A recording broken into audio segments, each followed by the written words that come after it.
All right, everyone. Welcome into another iteration of our veteran affairs, or basically veteran affairs, veteran awareness project workshop. Uh, hey, how's it going, Annette? Always glad to see you. Um, we're just gonna be. I think this one is not gonna be as much of a workshop. I'm not gonna have this one go too long. As you can see, lights are low, so trying to combat not getting a one of those migraines that'll just debilitate me. Um, but it's just like more of talking of the state of affairs right now with the VA. There's a lot of stuff that's been going on. There's a lot of changes. There's a lot of implementation that's going on. We've just had Doge and Elon Musk go through the VA. There's news of more than 1,000 employees being fired, and I think it's important to talk about because of the fact that it has we don't know specifically what they are and who they are. Jimmy, appreciate you from Louisiana. And that's one of the things that I think it's something we need to just have a conversation on. Nothing that it's too in depth or too political and stuff like that. It's just like what can what can these things affect? The one of the main issues we're having right now is that we don't have specifics. Like we are getting the information that yes, Elon is going through, he's making changes, people are getting fired, and it says that there's from the VA itself, it's basically making a statement of, hey, we have, I guess, saved $98 million with these reductions. So now keep that in mind. That's $98 million. That's going towards because of employees that the the clarification isn't there as to what these employees are doing. Because for some it says, hey, if they're mission essential or mission critical, these people will not be losing their jobs. What is the definition of mission essential? What is the definition of mission critical? If you are in any forums of any sort right now, you would be seeing the removal of a lot of government employees, and that coming from different areas, different sections, different departments within the DoD. Now, we're getting a lot of information as to, some information is being shown as factual, other information is just Elon Musk just saying things just to incite that he's actually doing an actual good thing. The issue being that we don't have actual transparency when it comes to it. And that I think is one of the biggest issues that we have is the lack of transparency. We do know changes are happening. We do know 1,000 employees got removed. Where are these 1,000 people? Sorry for the people who lost their jobs. Hopefully they have their resumes, look at contract companies. And that's the funny thing, Annette, is about that is that what a lot of people don't realize, it's like the same thing. It's gonna happen the same way how it happened when you serve in the military. You do your time in the military, and then most will get out, and then they decide, you know what, I'm gonna try a contracting job. And they end up getting paid way more than they do at the regular thing. So this is where it's kind of confusing to me because you're telling me that you released 1,000 employees from the VA and you saved 98 million. Now the question is how much money is also being saved by these contracts? Because the thing is a lot of these contracts come from those same people that they didn't hire through the GS system or through the federal system. They ended up moving them to a contracting. So it's a private contractor, which costs money.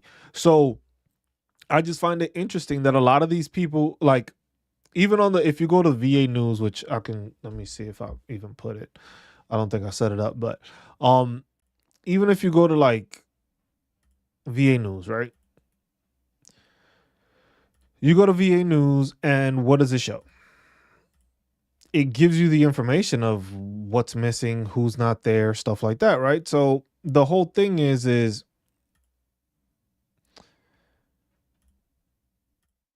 Where do we get this information from? Where do we obtain where the rest of it is? Why is it not showing?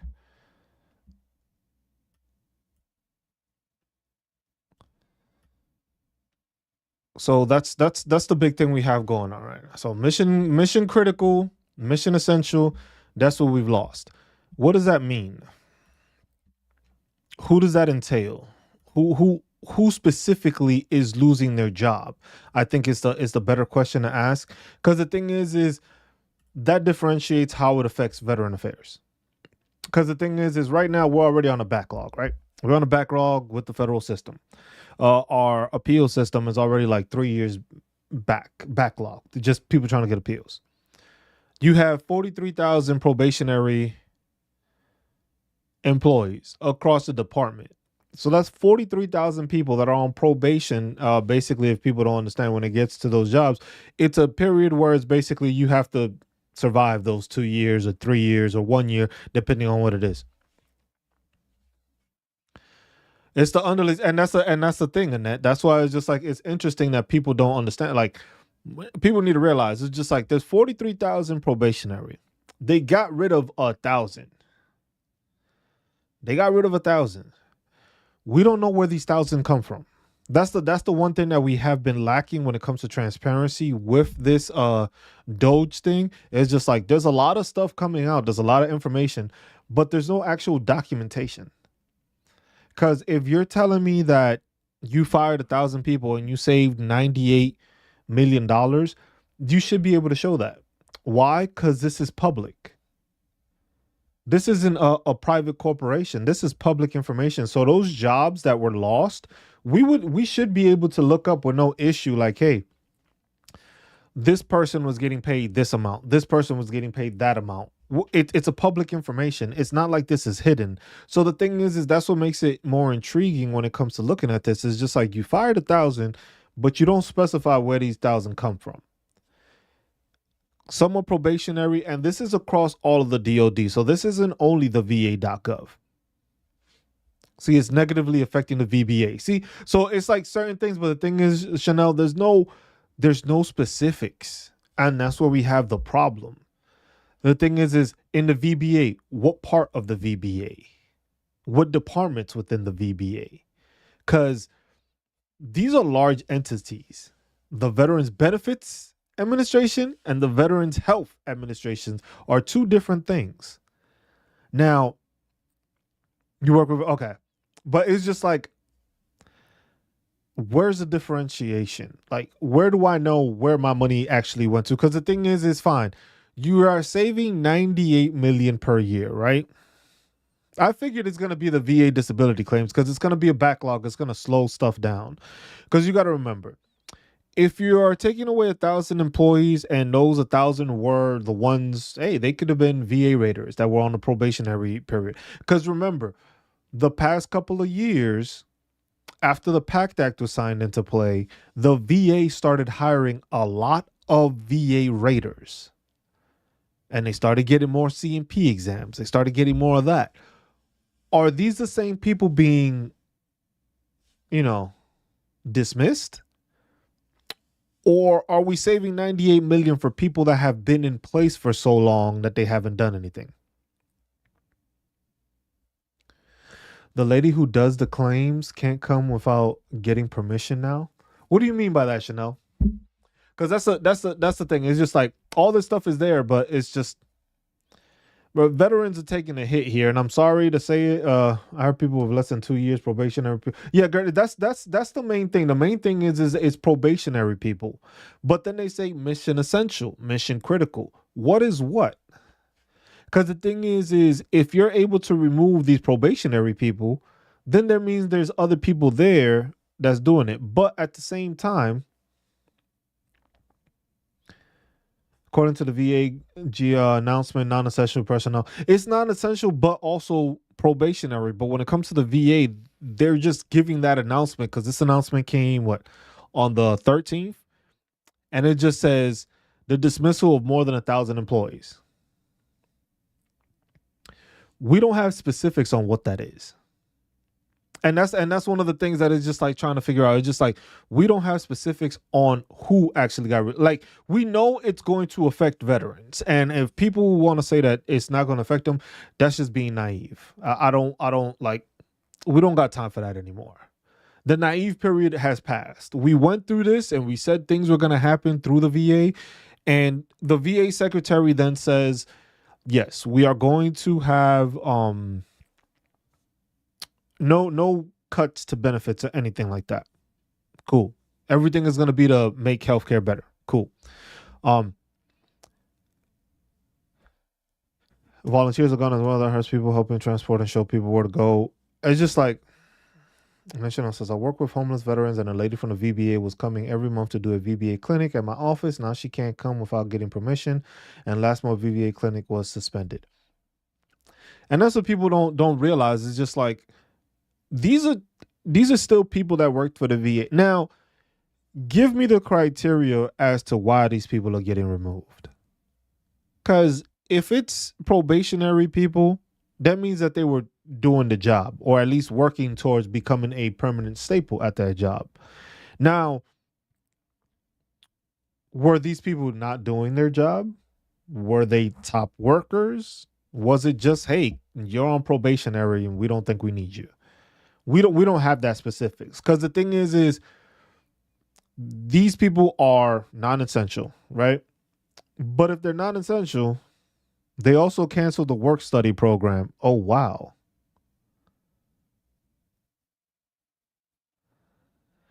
See, now that I hadn't heard of. She's been there for 20 plus years and does an amazing job. And that's the thing, Shana. The thing is that's the problem we have. The thing is these cuts are being made with no backing. Like, how do you choose this? How are we doing this? Are we actually evaluating the people that are getting removed? Hey, we have to pay Elon Musk now. It's not even the thing that bothers me about it is just like, look, I understand what he's doing. I understand. I don't disagree with it entirely. I do understand that there is a lot of bloating in these administrations and these departments. I do understand that. The problem is that you have a person that has no auditing background. Yeah, they're cutting. They're running the thing is what bothers me the most is that you're running the VA like it's a business, and that's the part that bothers me. Because the thing is the VA doesn't have outside entities controlling the VA. It's the VA run by the people within the VA. They have their budget, and that's what they work with. Now you have somebody that isn't a veteran, has no idea how any of these systems work. What's up, JC? Have no idea how any of these systems work, but you're gonna go and you're gonna start be like, you know what, you're fired. You're fired. Oh, you just started working here how long ago? Yeah, you're fired too. But there's no actual direction as to who's being fired, why they're being fired. You have the whole hey, you are not no longer going to remotely work, so now you got to come back into the office. That changes the perspective. Then you had the people that, hey, if you wanted to leave early, you would be able to do so and get reimbursed for it. So it's just like you're trying to get rid of people by seeing if they'll resign on their own. You're trying to get rid of people by saying you're not going to hire anyone anymore for at least the 90 days while you're going through this fiasco. And then you decide, you know what, we're going to already cut 1,000 people and most of them are probationary. But the thing is it doesn't specify that on this document. It says it announced the dismissal of more than 1,000 employees. Those dismissed today include non-bargaining unit probationary employees who have served less than a year in a competitive service appointment or who have served less than 2 years in an accepted service appointment. Where are these positions at? Because the thing is like I said, I'm wondering because of the fact that, yes, we had a influx of hirings these past couple of years because of the PACT Act. The PACT Act has pushed for more assistance. We need more people. The VA raiders were being overwhelmed when you have almost an extra 2 million in claims being put in because of the PACT Act. You got people doing toxic exposure. You got people dealing with any of the cancers they may be dealing with or that developed that they didn't know was caused by the military. They just have cancer and now they got to deal with it. That means doctors. That means CMP exams. That means being examined. You know what I'm saying? That it's a big factor. But for you to say you're going to get rid of 1,000 people, I was like, there's a lot of people that work at the VA, but you're removing 1,000, but not saying where they are. If people cannot file their claim, well, they're going to be able to file their claim. That's the one thing that's not going to change. You're still able to file your claim. You're still able to file your disability claims. The problem is now how long does the process take for you to get your VA claim actually viewed? My husband got a physical under PACT Act and found he had hidden TB. Look, it's just like there's a lot of screenings going on, but veterans need to go and get those screenings. The toxic exposure one is just like you there, but you still just got to go check. Look, the fact what this is where veterans need to pay attention. If you are Afghan, Iraq, Desert Storm, anybody that falls under, if you fall under what the PACT Act has, you need to make sure you're getting checked out. I don't want to hear no excuses from anybody. You need to make sure you are being evaluated. Buenos dias, Gabriel. You got to make sure you are being evaluated. If you served during Iraq, Afghanistan, if you were stirring the shit or during the burn pit, sleeping next to it, whatever the case, whatever is coming up as a presumptive, you need to be aware of. You need to make sure you are paying attention to what are the symptoms? What are the possible outliers that show, hey, I may be developing this, I may be developing that. If they are putting it out there that it's just like, hey, veterans, if you served in these areas, there's a chance you can have this. That means there's a chance you can have this. Meaning you need to make sure you're getting checked out for that stuff just to make sure like, hey, I did my due diligence and I don't have this. I don't have that. I got denied because it has to affect your health. Gabriel, that's fine. But at least keep putting the documentation in there. That same denial, that same stuff that you process to put in there, keep that on the side. Because the thing is if you end up having it down the road, oh no, I understand. It's not just burn pits. I just like using that example because that's what a lot of Iraq and Afghanistan veterans dealt with. The toxic exposure, like radiation and other chemicals exposure, it all counts. But I know for most it's just like, that's the toxic exposure that they deal with.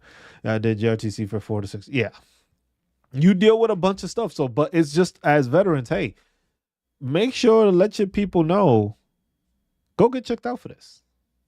Just go get checked out. I'm not saying you have to go and do like an in-depth stuff, but hey, when you got your yearly evaluations, just ask your doctor. It was like, look, I did serve here, this, and that. What are the symptoms for this? What are the symptoms of this? How do I know I have this, or how do I know I don't have this? And how does it progress and stuff like that? Start asking those questions and start looking into it so that way we are better aware. Because the thing is the problem we ran into with a lot of the Vietnam vets is the fact that a lot of these Vietnam vets didn't know about these things. A lot of these Vietnam vets didn't have this information. They didn't have the information telling them like, hey, you know what? Yeah, you may develop cancer down the road. For a lot of Vietnam vets, they are dealing with the cancer right now. It's not even that that they didn't know about it. They are dealing with the cancer. They went through the issues and are dealing with the cancers at the moment. And then after the fact is being notified. It was just like, oh, this might have been caused by the military. So as a preventative, or at least to try to get ahead of these issues, that's what we have to do. Yeah, a lot of bases still have that, Gabriel, but the thing is not notated. When it comes to toxic exposure, mold is toxic exposure. Mold is not something you should be breathing in on a regular basis. But you go to most of these bases with these bullshit ass housing that they build that's supposedly brand new and it's just full of mold. And what do they tell you? Shit, there was plenty of times you just told people, it's just like, hey man, you just got to wash it off, bleach. Not even, or some people just straight up painted over it, didn't even get rid of the mold. Like, depending on where you were at and who you were dealing with, the laziness or the depending on the DPW, mold is a big factor. That is a toxic exposure. But when have you seen anybody claim mold? Or when do you have anything of the sort where that was actually notated? Because the thing is you see that the military is doing all these, investigations. They'll go and check the barracks and stuff like that. You mean to tell me you found mold? Where's the record of this? Because I can assure you the amount of service members that probably have some sort of toxic exposure because of the exposure to mold the whole time is probably pretty high. So that's a factor there. But it's just like all this with the VA right now. I'm telling you, it's just like people just deal with mold. There's been mold all over the place. It's just like, so you mean to tell me it's just non-existent, or all these soldiers didn't have it now, or they developed something, but you can't connect it to mold sometimes, because what does mold give you? It gives you some sort of cancer. I bet you that. If you're sleeping in it for 3 years at a time, because you're usually stationed in a location, you usually have that same room for like three years, depending if you stay or not, and you've been dealing with mold, that's a lot of mold you've inhaled over the time. It's like, it's not much, but those particles do add up and they do cling into your lungs, and then you end up having issues. So, but that's the thing with the state of affairs with the VA, is just like right now we are in I guess you could say we're in a holding pattern. Right now we just went to the arms room at 4 in the morning, and now we just sitting. We don't know when the range is going to start. We don't know when we going to roll out to the range. We don't got none of that information. Right now, we in the arms room just grabbing weapons. We don't know what the outcome is, because I can assure you that a lot of people are just trying to say that, hey, 1,000 people isn't bad, stuff like that. The thing is this is what they've cut so far. There isn't a tell of, hey, we are only cutting 1,000 jobs. They haven't said that. The 1,000 plus that they removed, they haven't said that this is the end. They've just said so far we've realized that there's over 1,000 plus people that we have that we can get rid of and save us 98 million. Now, like I said, not knowing where these positions come from, not knowing what they were doing is detrimental, because now it's just like, yeah, you're cutting people, but where are the cuts coming from? Is it something essential? Was it a doctor that's been in the VA for so long that he's getting paid hundreds of thousands of dollars and he sucks? Do we know if that was the case? Do we know if it was a great doctor, one of the better doctors that was just been there so long, getting paid so much that the VA was just like, you know what, you cost too much. You're a great doctor, but we can't pay you this no more. When it comes to contracts, because the thing is this is just personnel. How much in VA contracts have they looked into? How much in contracts of contracting out CMP examiners and stuff like that? How much have they done, or how much have they evaluated it? Because the thing is to me, I find it interesting that in a matter of less than a week, you are able to find all this information, but not be able to produce any documentation for it.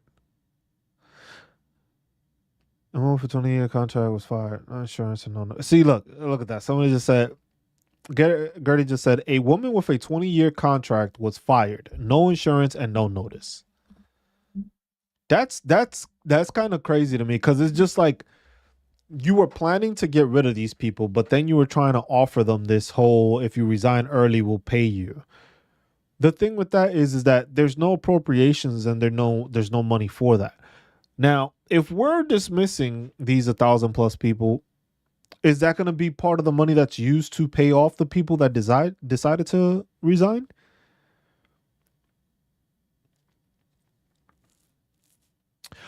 Probation means people under 2 years. It depends on your probation period, because depending on the job type and where you are, the probation periods are different. It can range from 1 to 3 years, depending on the position you're going for, depending on the position itself. Is it like a position that they made that may stay around, may not, and you are the deciding factor through the probationary period? So there's different types when it comes to probation. So it could just be 1 year, it can be two, or sometimes it could even be three. A good forum that I've seen, it's on Facebook, and I believe it's like a veteran federal something. Let me see if I can find it for you. Um, but it's basically like a group where it's nothing but veterans to federal government jobs is the page on Facebook. And if you start looking at that one, that on Facebook has tons of veterans in there. It's basically veterans posting jobs, or sometimes they put job postings, or people have certain questions when it comes to stuff, the same way that people have like the veteran info one, which is basically the same thing. Um so having that 5 or 10 point preference is out the window. We don't know.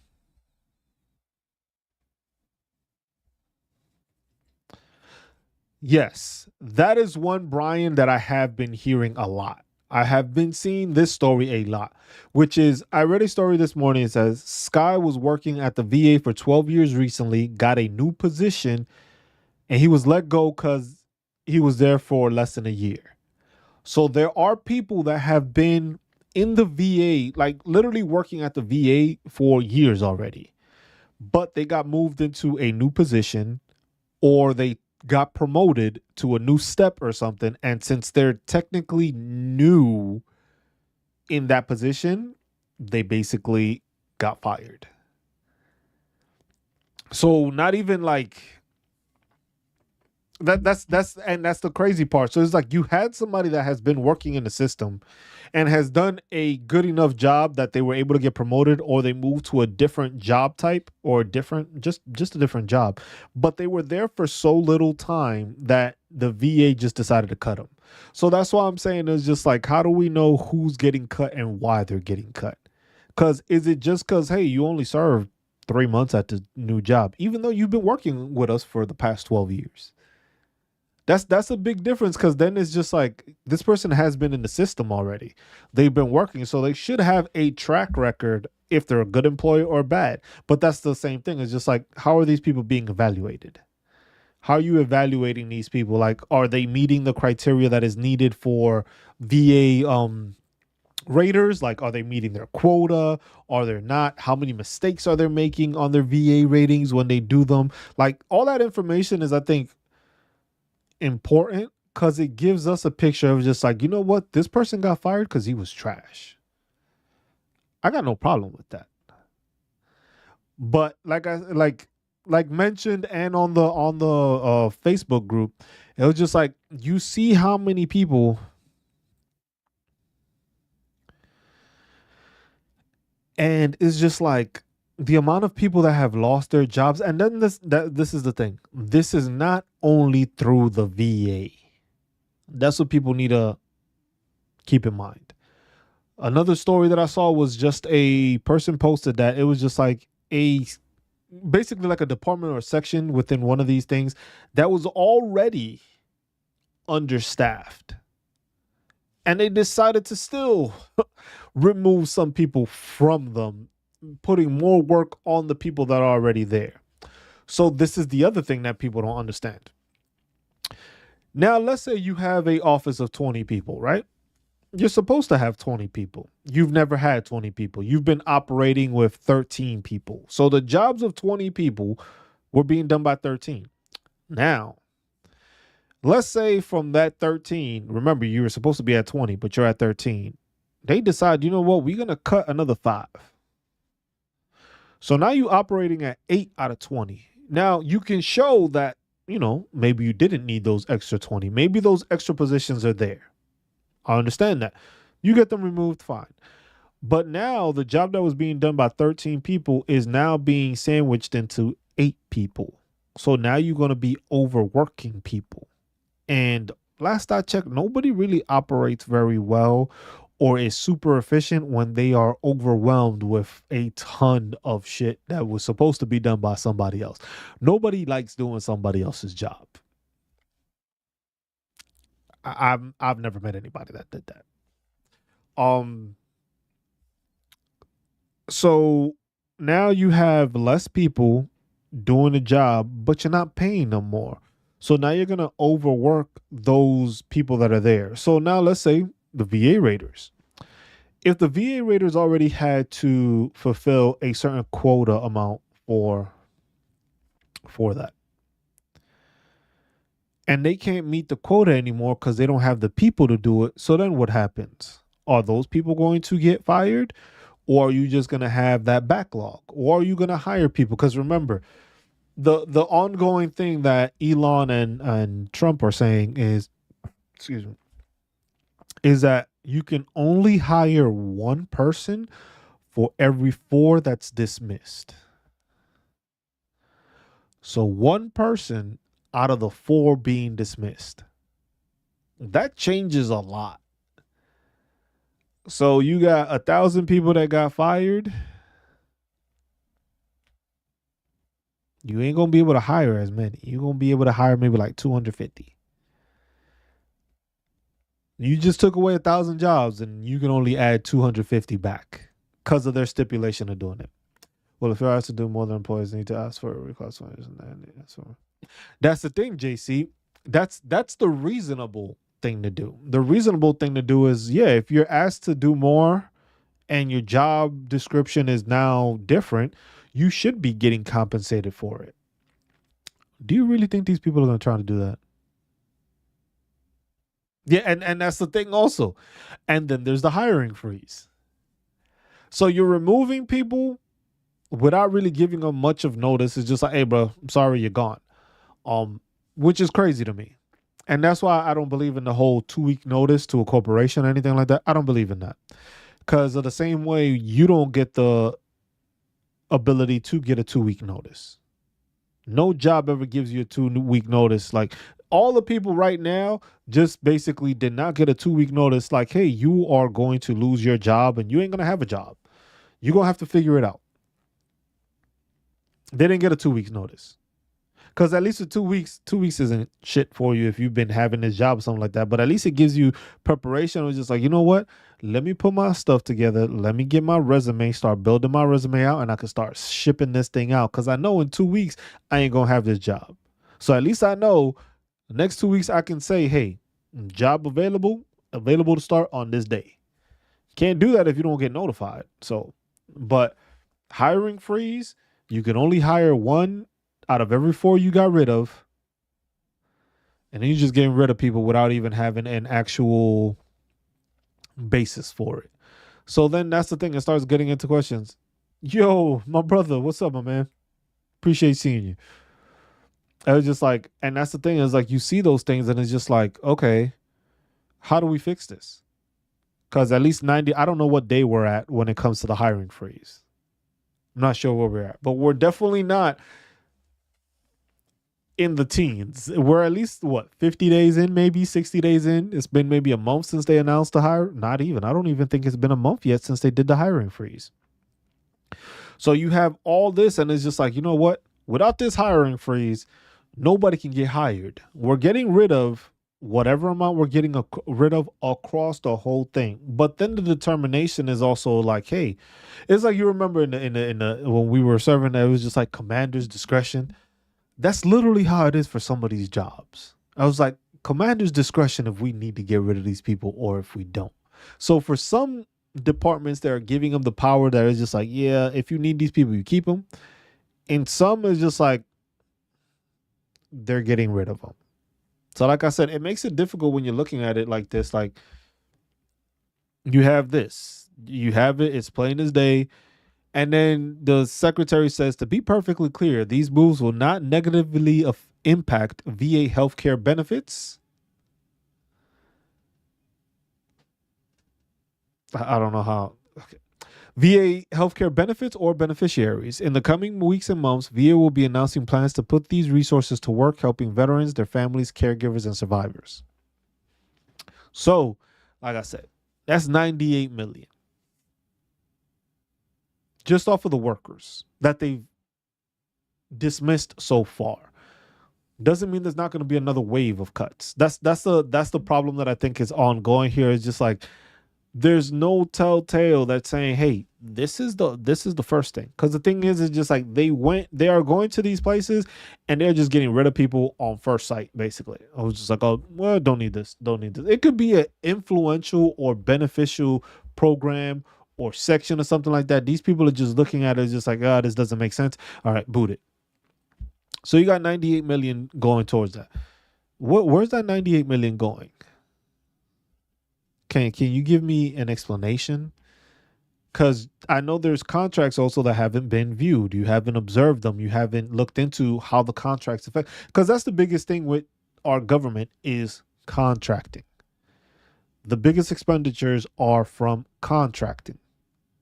You contract this company to develop the new stealth fighter. Anything they believe, and that's the crazy thing is the DEI thing. That's a whole nother thing. That one is interesting to me because it's just like you're trying to remove stuff, and it's just like I'm not entirely sure how these people think that this is benefiting anything. I was just like, with this whole DEI stuff, it's just like, explain to me which one is it that you have a problem with. Because the thing is for way too many people, it's very easy to say, oh, that's a DEI hire. Which part? Was it the diversity? Was it the equity? Or was it the inclusion? Because the thing is the tall tale that a lot of people are saying is just like, oh, DEI, right?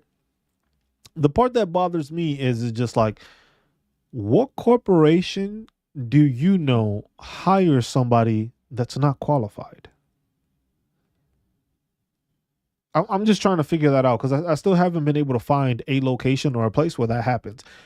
Find me a place where an organization, a company, a store, or somebody hires somebody that isn't qualified.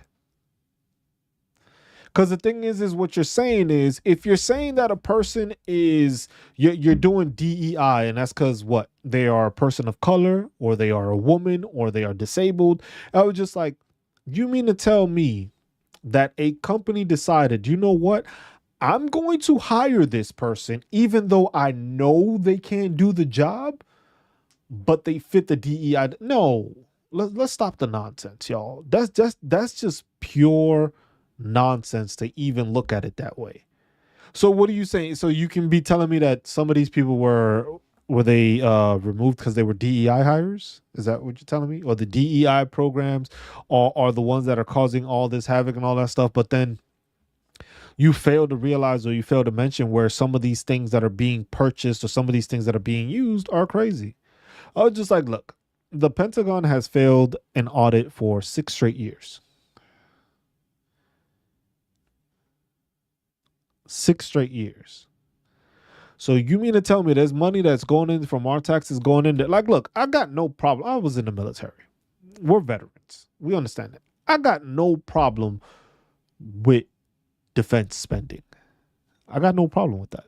I got no problem. Let's keep doing that. I got no problems at all with defense spending. The problem I have is why isn't all this money accounted for?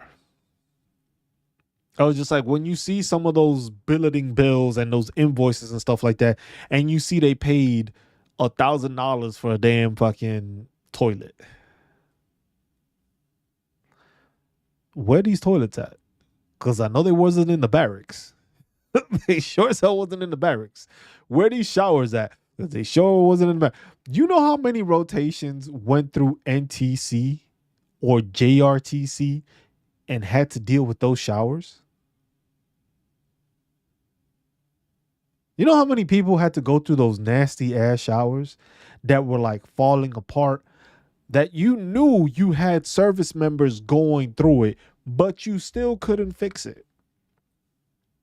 Those are the things that it's just like, it starts being, you have to start questioning, is like, where's this money going? How is this money going to be spent? Because yeah, you saved 98 million per year. Was it that you saved 98 million this year, which I guess it would be for this year, and then the following years it would probably increase?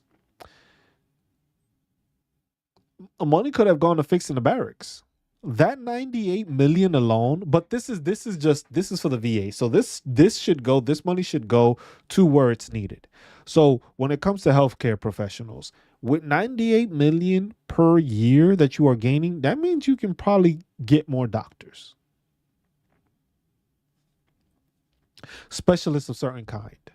If you got 98 million, that means that you should be able to supply people more doctors.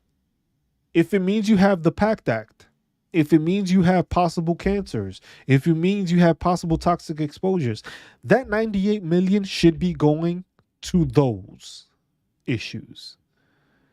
I don't want to hear about the money's going into this. No. The biggest issue where we fell back in money was because of the PACT Act, which was beneficial to millions of soldiers or veterans. The PACT Act was influential and beneficial for millions of veterans. Million plus 2 million, almost 2 million new claims came through with PACT Act involved in it, meaning you have at least 2 million veterans that either have symptoms of something that's already there or are dealing with a cancer or dealing with, mostly it's like sinitis and rhinitis, which I'm dealing with, but I need to get it diagnosed.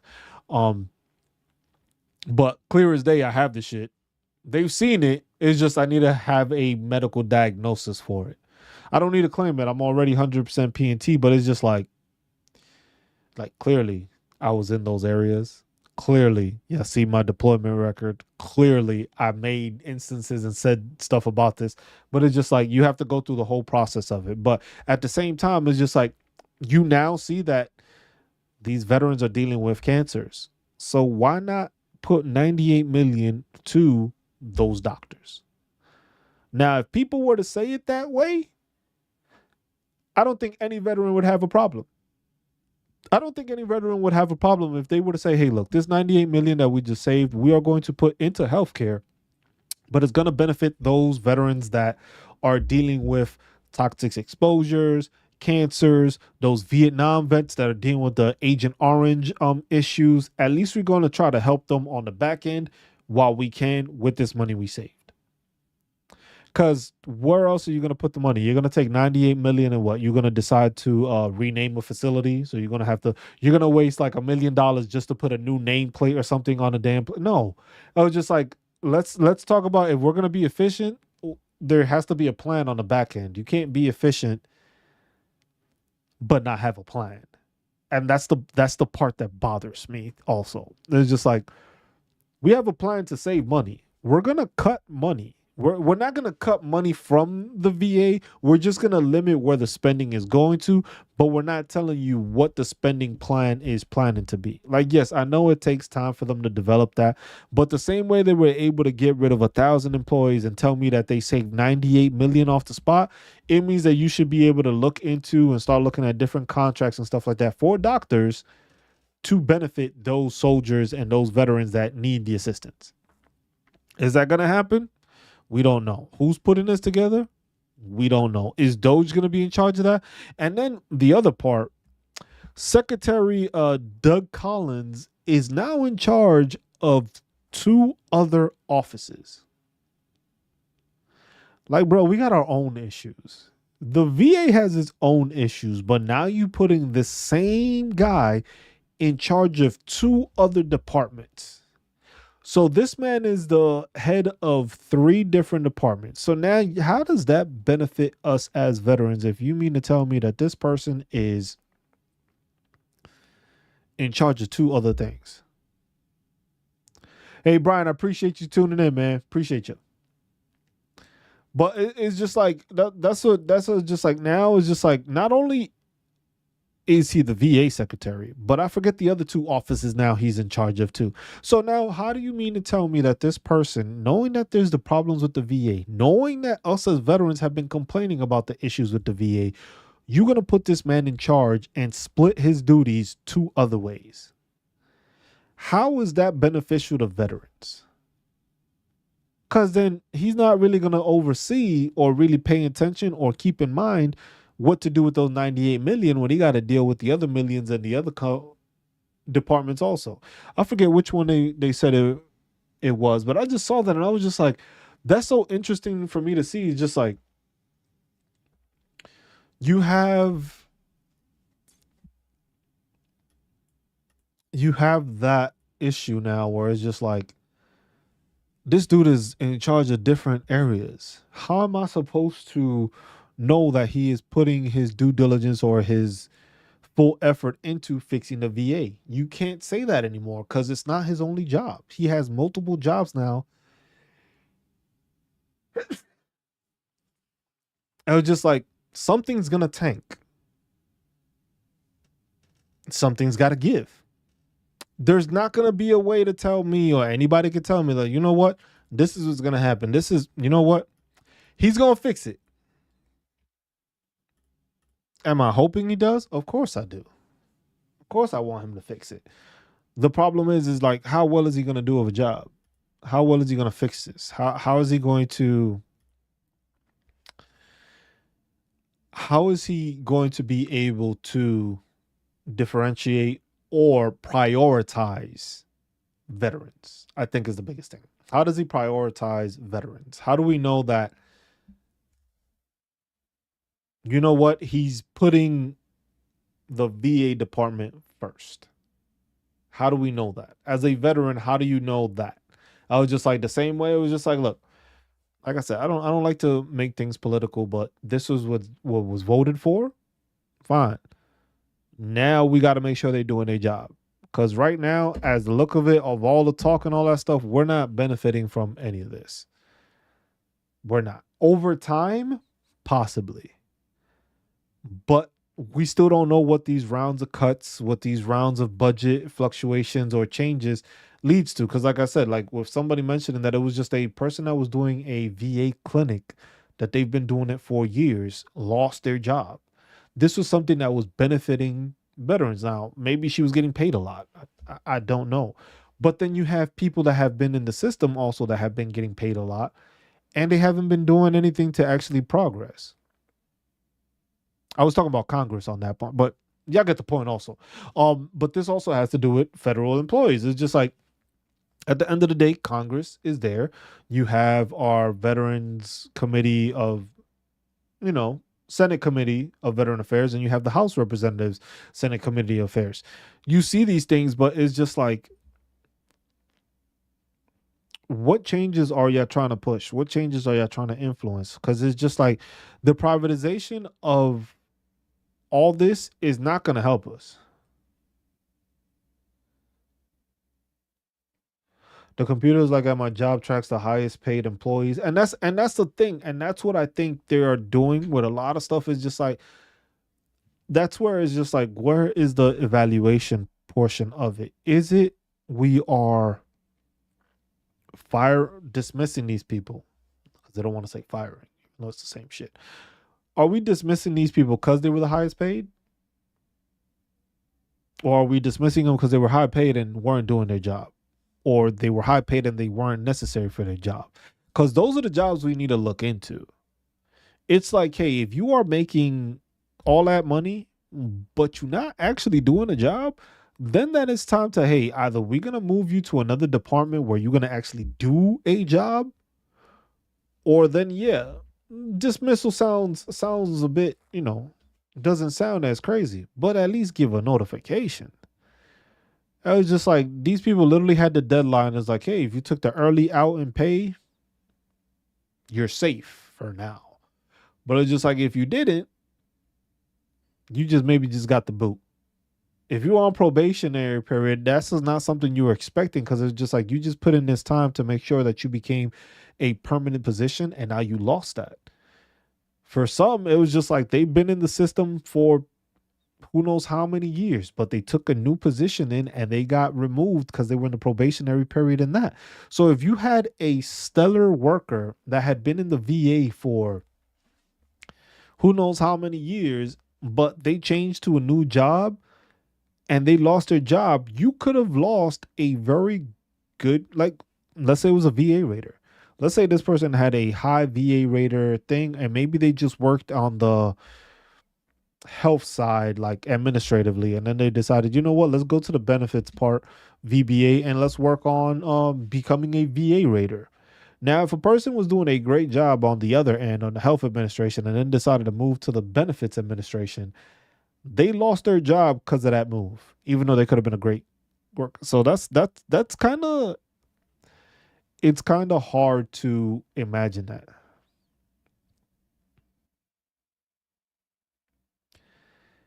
It's I don't I don't know. Like that's why it's like it's hard to converse about this because it's like what they plan on doing is taking all our money out of the country, leaving our country. They're not gonna do that. They're not leaving it. They're not trying to. What they're trying to do. Look, this is the one thing. This is why I'm not. How can I put it? I'm not against this whole Doge thing. The thing is just like I'm opposed to it being a multi-billionaire running it, which has no oversight. That's one of the problems I have. Administrations have come in the past and they have done this. They do go and start looking at, hey, let's cut some of this extra spending that we're doing that isn't necessary. It has happened. The way Clinton got us to a surplus for the first time was doing that. It was like, okay, we got all these jobs. All right, we need to start cutting all this stuff that is excessive, stuff that's basically fraud. I wouldn't say fraud because it was being purchased with the money that was given to him, but I would say it was more like abuse in the system when it came to funding. Bill Clinton did the same thing. You start removing jobs, you start doing that. The only difference is it wasn't done in this manner. It was just like people were let go. People always get let go during administrations and stuff, but nothing so abrupt as this. This one is like a hiring freeze. Inflation is still crazy. We just letting you go. We're promising you to pay you if you leave, but there's no actual money to pay you when you leave. We still need to get Congress to authorize that. So what happens if you decided to leave and you're expecting 8 months of pay and you don't get anything? You get people, yeah, you get people that don't have any experience. You got people that are going with Elon and just literally are running analytics. And analytics can help, but analytics doesn't factor in the people doing the job. Analytics doesn't put that in there. The same way I've hated analytics when it came to sports. Analytics has done a bad job of sports because the thing is analytics doesn't specify or pay attention to what they are doing. Analytics should be used in the factor of just like, okay, this person may be getting paid the most, but let's see how efficient they are. Okay, you know what? Let's evaluate their office. I was like, hey, it's Cruz. All right, let's ask Cruz's subordinates or the people that he manages how Cruz is. Man, this dude is a piece of shit. He don't listen. He always wants to do it this way. He doesn't want to do it. Yeah, all right, fire this dude. Oh, we love this guy. This guy does everything. He helps us with this. We always have what we need. He's always fighting to make sure we take care of it. It's just like, yeah, I want to keep that guy. I'll get rid of the other one because nobody likes him. But at the same time, is he efficient? Is he not efficient? It was just like those are the things that are not being there. Analytics changes that. Like in sports, a very simple thing. In sports, you can measure how many points they score, how many rebounds they get, how many steals or whatever the case, or in baseball, how much they hit and all that stuff. It doesn't show hustle, though. It doesn't have a analytic portion as to, oh, this is one of the dudes that will dive for the ball. When the ball is going out of bounds, this dude would go full on head dive, like arms out and everything to try to grab that ball. That isn't measured. The person that takes those blocking fouls or puts those picks and does that stuff, that isn't measured. You're only measuring a person by the numbers that are being produced that are being handpicked for you to look at. That doesn't show their character. That doesn't show how well of a team player they are. It doesn't show how above and beyond they tend to go without something that doesn't get measured. Those are things that need measurements or need to find a way to be evaluated before you just start getting rid of people just because they were on probation. I was like, yeah, they're on probation, cool, but that doesn't mean you just get rid of people. You just can't fire somebody or dismiss somebody just because, damn, he getting paid $100,000. You can't have that shit. Get rid of them. But the thing is you got to remember that happens throughout all of the stuff. People don't realize that shit happens in the military too. to trim fat and cut fat. The problem that we have now is that people ain't joining. But give it 10, 15 years ago when Afghanistan, Iraq was still going, the bonuses were nice and all that stuff. People were joining and stuff like that. But remember, they decided to do, hey, if you wanted to retire early, you can retire early. And that was what? That was to cut some of the top fat. That was to get rid of those senior leaders that had been in so long that they were just holding a position because they didn't want to fucking retire. You only got so many SAR major positions, but you can't promote a SAR major if you got all these SAR majors sitting here that have been going close to 30 plus some years and they don't want to retire. You can't put somebody else to take another position that's already filled. So what happens? Hey man, we're offering early retirement. You want to retire at 15 years and you've been there and we know you ain't going nowhere. You haven't been doing anything. Go ahead and retire. That opens up a whole bunch of slots. In this case, we're getting rid of a lot of slots, but these slots are being deemed unnecessary. Some slots are going to be unnecessary, some not. But like I said, this is just the first wave. I think this is what I think is happening. Is just this is the first wave of these actions. Because right now, this is Doge going through without any actual documentation or any real transparency. Because look, the biggest issue I had, or another one of the issues, because I have a ton of issues. The issue I have with Elon is that this guy blatantly said he lied about the numbers. That I think is the part that bothers me the most, is the fact that he stated he lied, saying that, oh, I'm not, nobody ever bats 1,000. You are auditing the federal government. I don't want to hear, oh, nobody's going to bat 1,000. Bro, you're looking at the numbers. How do you not give the correct information for the numbers? Because what was it? It was just like, oh, what was it that he lied about? That it was just like, oh, I found that Gaza was receiving, what was it, like $50 million in condoms or some shit? Some stupid shit. What that was mentioned, and then there was other things that were mentioned, and he was just like, oh no, I'm not going to be correct on all of that. I was just like, excuse me. I was just like, so what are you going to be correct on? Because this is information that you are telling us. For me, it affects us more because I'm a veteran and I deal with the VA, so I'm trying to track it through the VA's eyes. He's doing this across all the government, but at the same time, when you're willing to make a blatant lie to just incite people to get angry, that's a problem. Because literally, then what exactly are you doing if you can't be truthful about factual information? Because the thing is you're looking at numbers, right? You're looking at personal information. You're looking at people's information and you're looking at veterans' information and all that stuff. You having access to this is beyond, that's a whole nother thing. But the fact that you can just make up bullshit and run with it and then post it and act like this is like legit is the problem. Because you want to talk about transparency, you want to talk about misinformation, but you are literally causing misinformation. You're causing misinformation because you're telling me that you found $50 million that was doing this, and then it was going to that, but it wasn't actually doing that. So was it actually $50 million? Or was the whole thing false in total? So did you actually find 50 million? Was there 50 million that was lost or gained or whatever the case? What is the amount of money we've saved? Because it's to be more efficient, right? Where's all the money we've saved? It's not going to be like right away, but at the end of the day, where's the listing of all the money you're saving us by making these cuts? With the VA at least decided, you know what? We're going to give you, the VA is just like, you know what? We cut 1,000 people. We saved 98 million. That's the VA saying it. So the VA is being, trying to be transparent as to, hey, we removed 1,000 plus jobs. And yeah, and that's what I'm saying. I want an audit report. I want a listing. I want a breakdown because the thing is it's public information. This is the public government. I have access to that because it's public.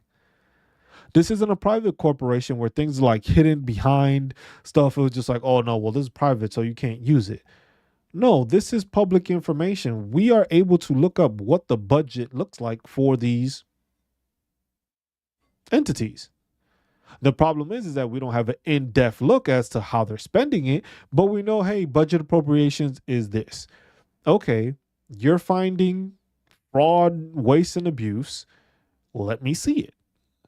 Let me see where this money's coming from. The same way, like I said, with the veteran affairs, let me see where these veterans are going to be affected. Because if you're telling me that that's not happening, okay, I can listen to that. But the thing is when you've already come out and said, hey, I was lying about this, I'm not going to be 100% correct. That already makes it kind of difficult to actually acknowledge this dude, because it's just like, you just told me what you are doing. You kind of not even sure of what you're doing. So when you're removing people, because the thing is this is something, the dismissal of these people, I would say, should come from the VA secretary. Shouldn't come from Doge. It should come from VA secretary. It should be Doge looking into the information, looking into how much money are we spending on the CMP exams? How much money are we spending on uh, VA raters? How much money are we spending on a contract? How much money are we spending on this doctor that doesn't get anybody to see him or isn't like how much? That's what we need to see, so that way we know it's just like, all right, that $30,000 contract to that doctor that nobody likes, has gotten terrible ice, has made ice complaints, has gotten complaints. When he fills out the survey, this dude is trash, nobody likes him. All right, that's a contract we need to get rid of. If it's not beneficial, then you get rid of it. But where's that line? I want to have line items. I want to see that, so that way it's a better explanation for veterans. It's just like, look, vets, we realize that we've been fucking up in this area.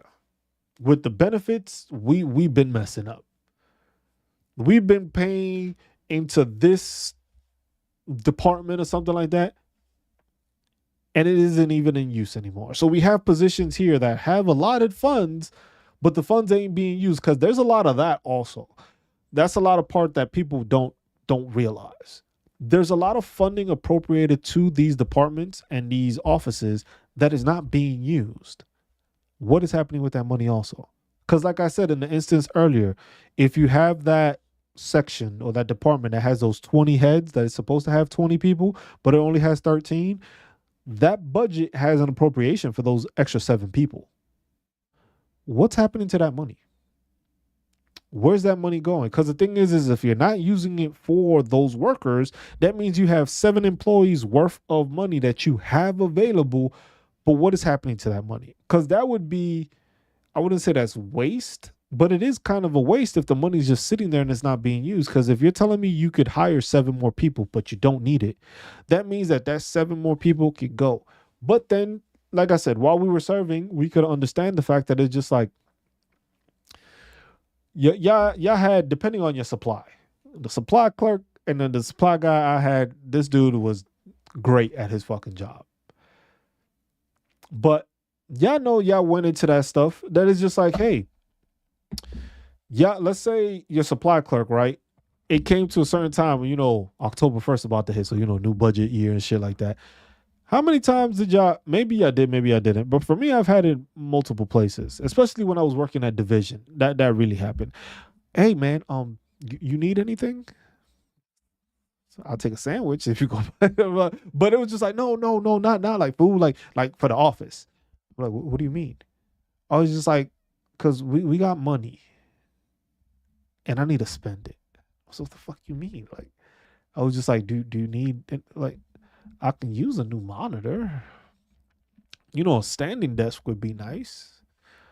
A desk pad, to put my mouse on so my arm don't hurt, like stuff like that. You start putting all that stuff and they be like, all right, cool, make a list. You make that list. Next thing you know, you should get there. And I was just like, damn, how the fuck? Like, what the fuck? I got a chair, I got a desk, I got a new monitor, I got a new mouse and keyboard. And it's just like, why? Because the money had to be spent. Because if the money doesn't get spent, it gets reduced. So that's where a lot of that fraud, waste, and abuse comes in, because it's just like, yeah, like I said, I got 7 extra personnel, like 7 extra employees that I can use, that I can pay for, but that money is just sitting there now. or I'm taking that money to purchase things I don't really need to fucking purchase. Did I need a new desk? No, I was working just fine on the desk I had. But if you offering me to get a new desk, I'm gonna get a fucking stand-up desk. It helps my back. But in those cases, just like if that money isn't accounted for, where's the money going? Because then that means that there should be a budget, there should be a surplus of money left. Because if you're not spending it all, you have extra money allocated. So where's that money going to? Because if it's the VA, it should be going into like a specific pool or something that is just like, hey, this is the money that this past year was not used. This money is going to go into this pool. Or hey, which department has been struggling the most, which doesn't have the resources or doesn't have the funding? Okay, well, 7 extra jobs here, which most jobs, at least minimum, you getting paid like what, 40, 50,000 minimum? Do that for 7 jobs. 350,000? $350,000 goes a long way for a contract to a new doctor or a new part of a clinic or updating a clinic or renovating a location or something like that. $350,000 goes a long way. But if it's not accounted for, then yeah. So like I said, I do understand Doge doing this, and I understand this because multiple administrations have done that. The thing is most people don't realize that, because the thing is when you were serving, that's when this shit was happening. You weren't concerned with the budget or the federal anything. You were serving in the military. You knew where you had to be, what you had to do in your uniform. You weren't paying attention to politics like that. You weren't paying attention to where money was being spent or budget appropriations, or that we haven't passed a budget resolution in the past like 10 years. I was just like, none of y'all were paying attention to that. So it's easier now that when you look into it now, you're still not paying attention to it. But it's things that like that you have to start figuring out and looking at, like, you know what? If this money is there, where is the money going to? Because you know what? I don't get a refund for my taxes. Oh, yeah, I got income tax. No. If I paid a certain amount of taxes into the system, and you mean to tell me that my taxes aren't being used and it's just being going into somebody's pocket, I would rather it goes into my pocket. I want my money back. It's our taxes, right? Shit. While we were serving, we paid ourselves, which I still don't understand that. I was just like, you want to make people join the military? Stop making us pay ourselves. We shouldn't be charged federal taxes. Why are you charging me federal taxes as a military service member? State taxes, keep. I understand that. Federal taxes, you in the service. You shouldn't be charged military. You are part of our military. You should not be charged federally to then pay yourself with your federal things. I have a hard time believing a bankrupt businessman and unqualified cabinet can be trusted. The thing is that a lot of people don't understand that. It's just like, you have Elon Musk, which people like to claim he's a genius and this and that. Like, all the corporations that he has or has been a part of, he has bought into. He's never created anything his own. So he's literally taken something and tried to fix it to his best ability, and it hasn't worked out that well, because he either ends up selling the previous stuff he had, or he doesn't make money off of it. If you look at Tesla, if you look at Starlink, if you look at SpaceX, those are government contracts. Remove the money he gets from there, that's a lot of unsure money. That's a lot of unsure money that man has, if you look at it that way. If you take away the government contracts that Elon Musk receives from the US, now let's see how much he's worth. If you take away that funding. And then you want to tell me that this person is the richest person in the world. Cool. I got that. This is the richest administration we've ever had. Because these aren't regular day people. These are some of the richest people in our country that are running the country. which I don't have a problem with it, except when you're trying to exploit people for it. Because the thing is taking people's jobs, not hiring people, not actually doing anything that changes the economy for the better or does anything to inflation, or is just telling people, hey, it's gonna have to be bad for before it gets good. Thing is people have already been bad. Veterans have already been doing bad. Veterans have been waiting months. Veterans have been waiting years for appeals, appointments, all this stuff. And it's just like you have a person that has no idea how it operates. You have people that never served in the military, because a lot of the people in that cabinet never served, except for the VA secretary, which is an Iraq veteran, which that's how they want to do it. But you want to talk about transparency, but have shown none. And that's where we need to start talking and getting a bit louder about. We need more transparency. Yeah, you want to cut funding? Go ahead. Tell me where it's getting cut from. Give people the actual ability to be prepared for these cuts. Be aware of what's going on, what's to possibly come. Because the thing is this dude is just running around like a damn celebrity, because that's how he treats himself, all over these departments and looking into it, gaining, having people look into the systems, and then literally nitpicking. Oh, you. All right, done, fired. All right, next play. So, to do what they have experienced in the private sector doing, Trump's stiff contractors and bankrupt companies, move fast and lay off in mass. There was like Randolph. I trust me. I understand that completely. The thing is that most people don't see that. Most people don't see that those presidents have a background. Donald Trump has stiff contractors, doesn't want to pay people, and has bankrupt companies, and he's gone bankrupt plenty of times. Elon has basically ridden the coattails of other people to gain his success, and then he just buys into it or buys out of it and amasses more money. But then he puts it more into stock, and that fluctuates it. Thing is these people have no military background. They have no awareness of what it is to serve. They've never served. And it's just like you have people that are managing money that have shown a bad sense of managing money. If that's clear enough for people. People that have shown they have not been good with money are running this country.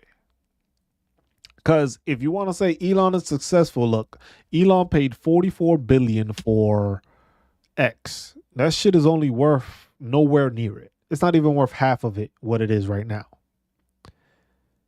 And he did the same thing with his company that he's doing here, where it's just like, hey, we're gonna have mass reductions, and we're gonna offer you, because the same thing, this is the same thing that he did with X when he took over. We're gonna offer you a buyout for a certain amount of time if you decide that you want to leave the company. What ended up happening? All those people ended up losing their jobs. Tried to take the buyout, were never paid the buyout because there was some he used some part of the law which said something which caused for him not to have to pay all those people. So all those people got promised that the same thing. It's the same thing that I see happening with these federal workers that are just like, you know what? I'm going to take this buyout. I'm going to take this buyout. And we're taking this buyout. And next thing you know, you're not going to get paid. So you thought you were going to get 8 months severance pay or whatever. Because for some, that's a nice lump. That's a check. But then when you realize you ain't going to get none of that shit, it's just like, shit. I was expecting to get $30,000 or something, and now all of a sudden I ain't getting a damn thing. So, but now I got to deal with the consequences and still try to find a job, still try to support myself, even though that's not happening.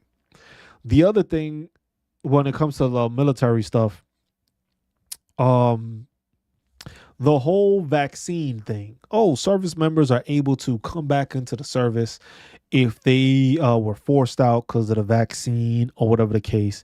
And this is what I got to say to that. At least 80% of those people wanted the fuck out.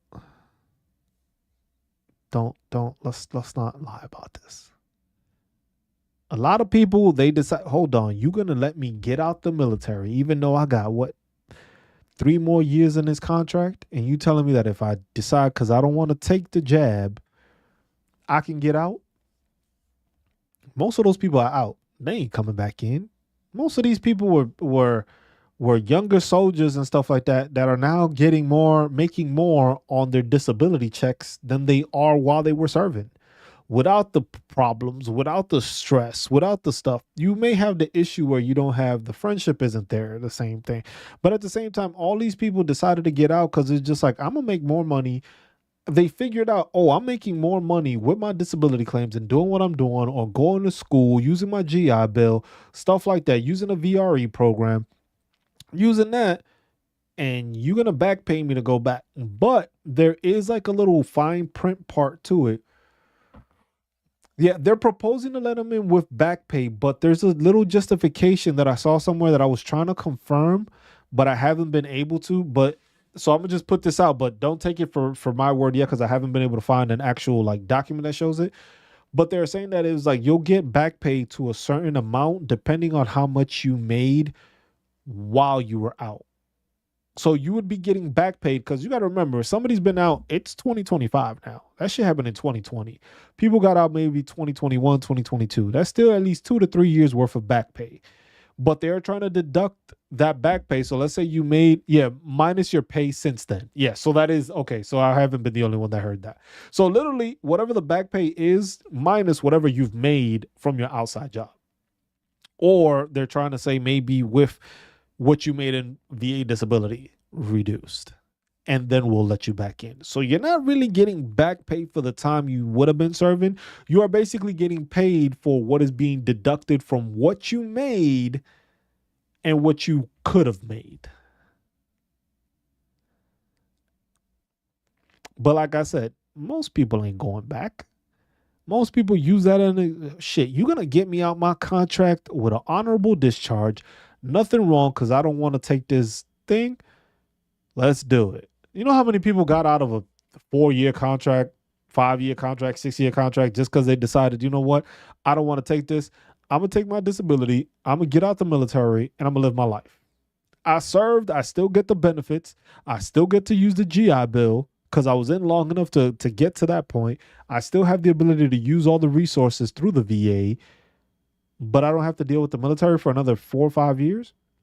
And then you got to remember, some of these people took it out because they were just in bad situations. Some people were just in bad units and just like, look, if you're gonna get me out of this unit and I don't got to deal with this dumb stuff, I'll do it. But let's not fake the funk and say that all these people that were kicked out didn't want to get out.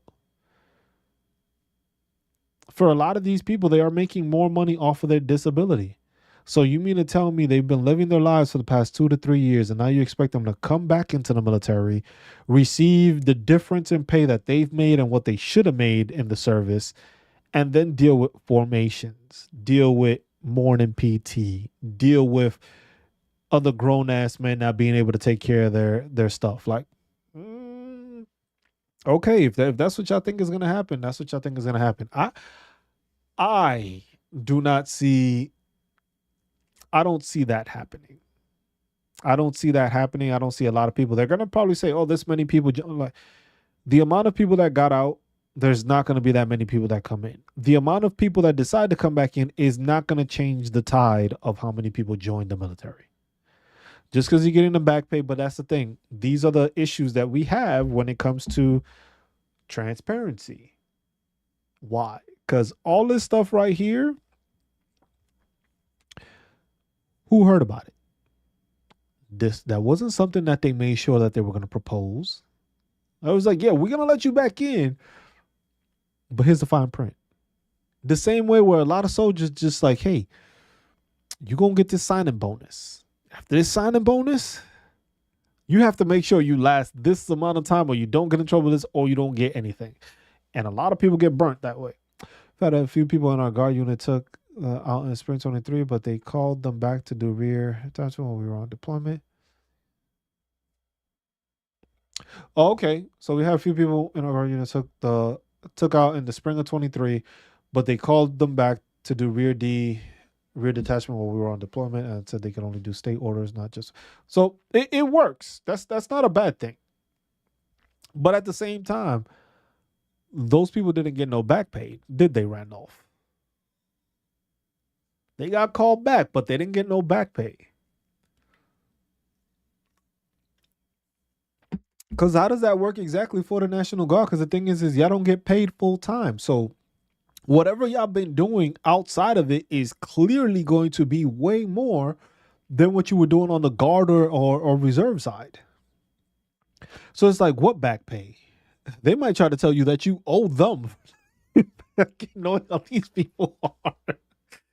The military likes to screw you with your money. It was like, nah, bro, you owe us money for you coming back.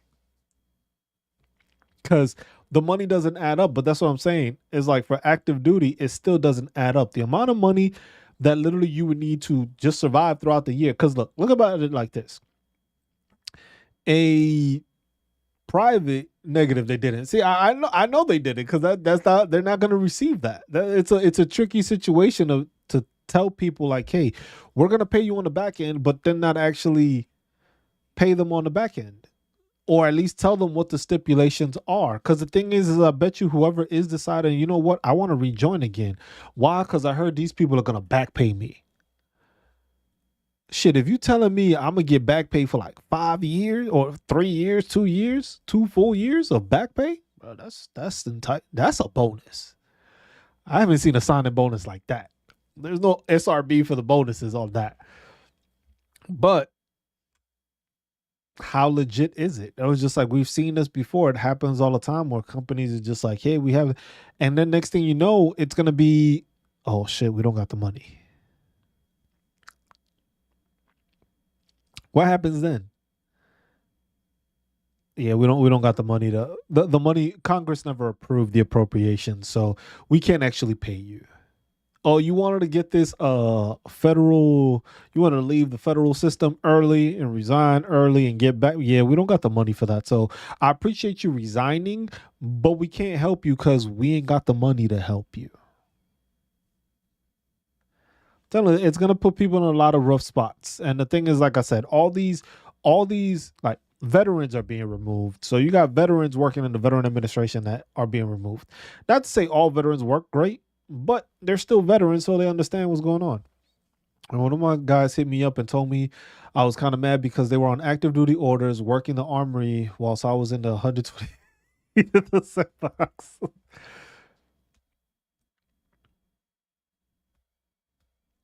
My spouse was a veteran and did get college degree from a good, but I had 9 years invested. It's just like people have, there's a lot of stuff, and it's difficult times that are coming from this, because the thing is there's no forewarning.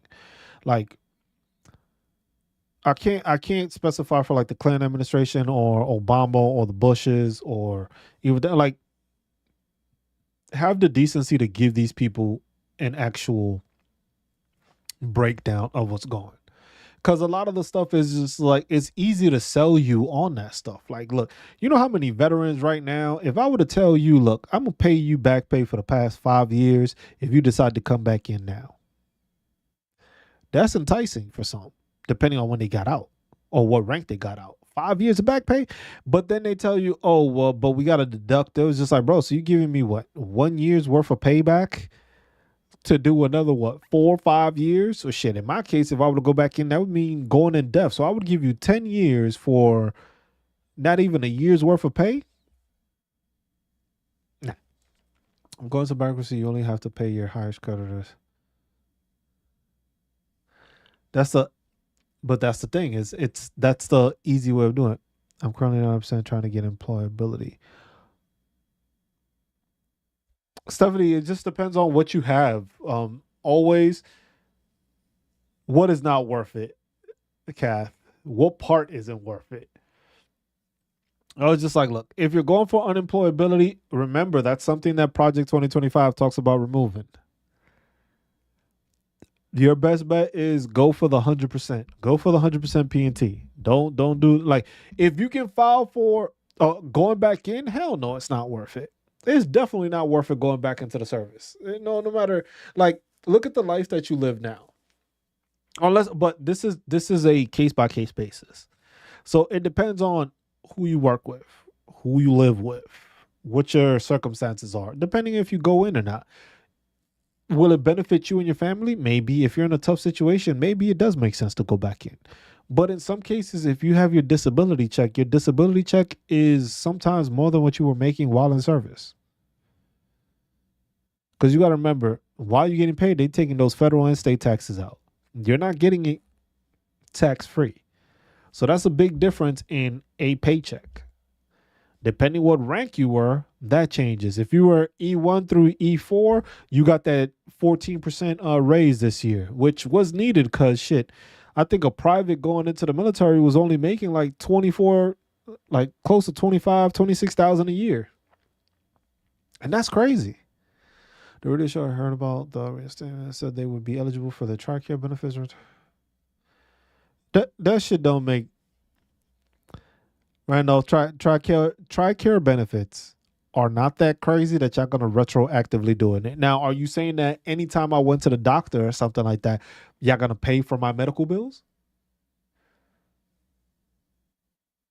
That doesn't sound bad. If you're a person that had to go to the doctor a whole bunch of times because of COVID or whatever the case may be, and they're saying, hey, we're gonna give you your benefits, we're gonna pay all that back, but we're still gonna deduct what you made from it, then that might be a bit more enticing. But at the same time, who's telling you what to do right now as a veteran? What grown ass adult do you have to pay attention to? You look like that scientist that has always talking on the science channel. No idea. Who you talking about? That's how that's the thing, Randolph. The issue I have with that is just I want all that in writing. I don't care how these people explain anything anymore. I want it in writing. He said, no, appreciate that.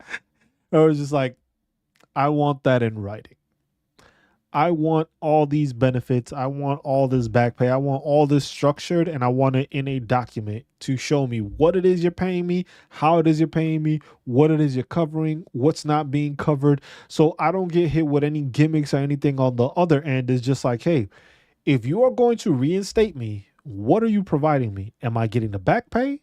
You want to deduct certain amounts from me. Okay, what are you deducting? You want to retroactively do TRICARE. Does that mean you are retroactively paying for any bills that I had since I got out and I didn't have TRICARE? Now I didn't have any medical stuff, but when I got seen, I had to pay a copay. I had to pay this, and I had bills. Are you covering that? And I'm sure you're gonna have to pay the premiums. Like that's what, you see you see what I'm saying right now. There's a lot of things in there that is just like this is a lot of gray area, and how this administration is working. I don't want the gray area. I'm not paying any mind to the gray area because there's a lot of gray area. And like I said, especially when the person themselves that's doing these audits, which isn't an auditor, doesn't have any background auditing, has already lied about what he found, makes me even more skeptical. Because it's like, y'all promising this, y'all promising that, but none of that shit is in writing. Shit, on the promise campaign, it was just like inflation would go down starting day one. And I still haven't seen an executive order that has worked on such. VA stuff. You got a hiring freeze. The VA was not part of the hiring freeze for certain things, but then the VA was being removed.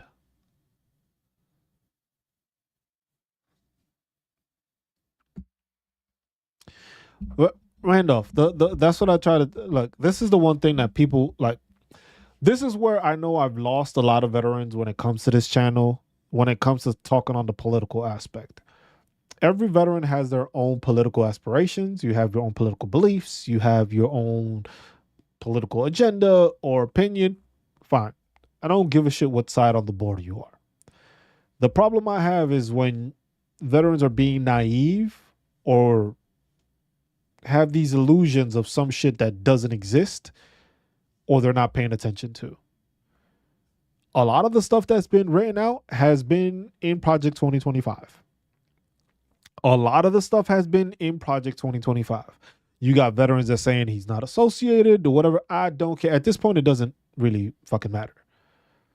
But at this point, is it's just like, are we holding them accountable? Are we allowing these changes? Because a lot of the stuff is just like for those same people that wanted these people in the administration and wanted this stuff, those are the same people that are bitching and griping now. I was just like, but what are you doing about it? Because the thing is you were being told prior that these things were coming or changes were coming, that not all were going to benefit us.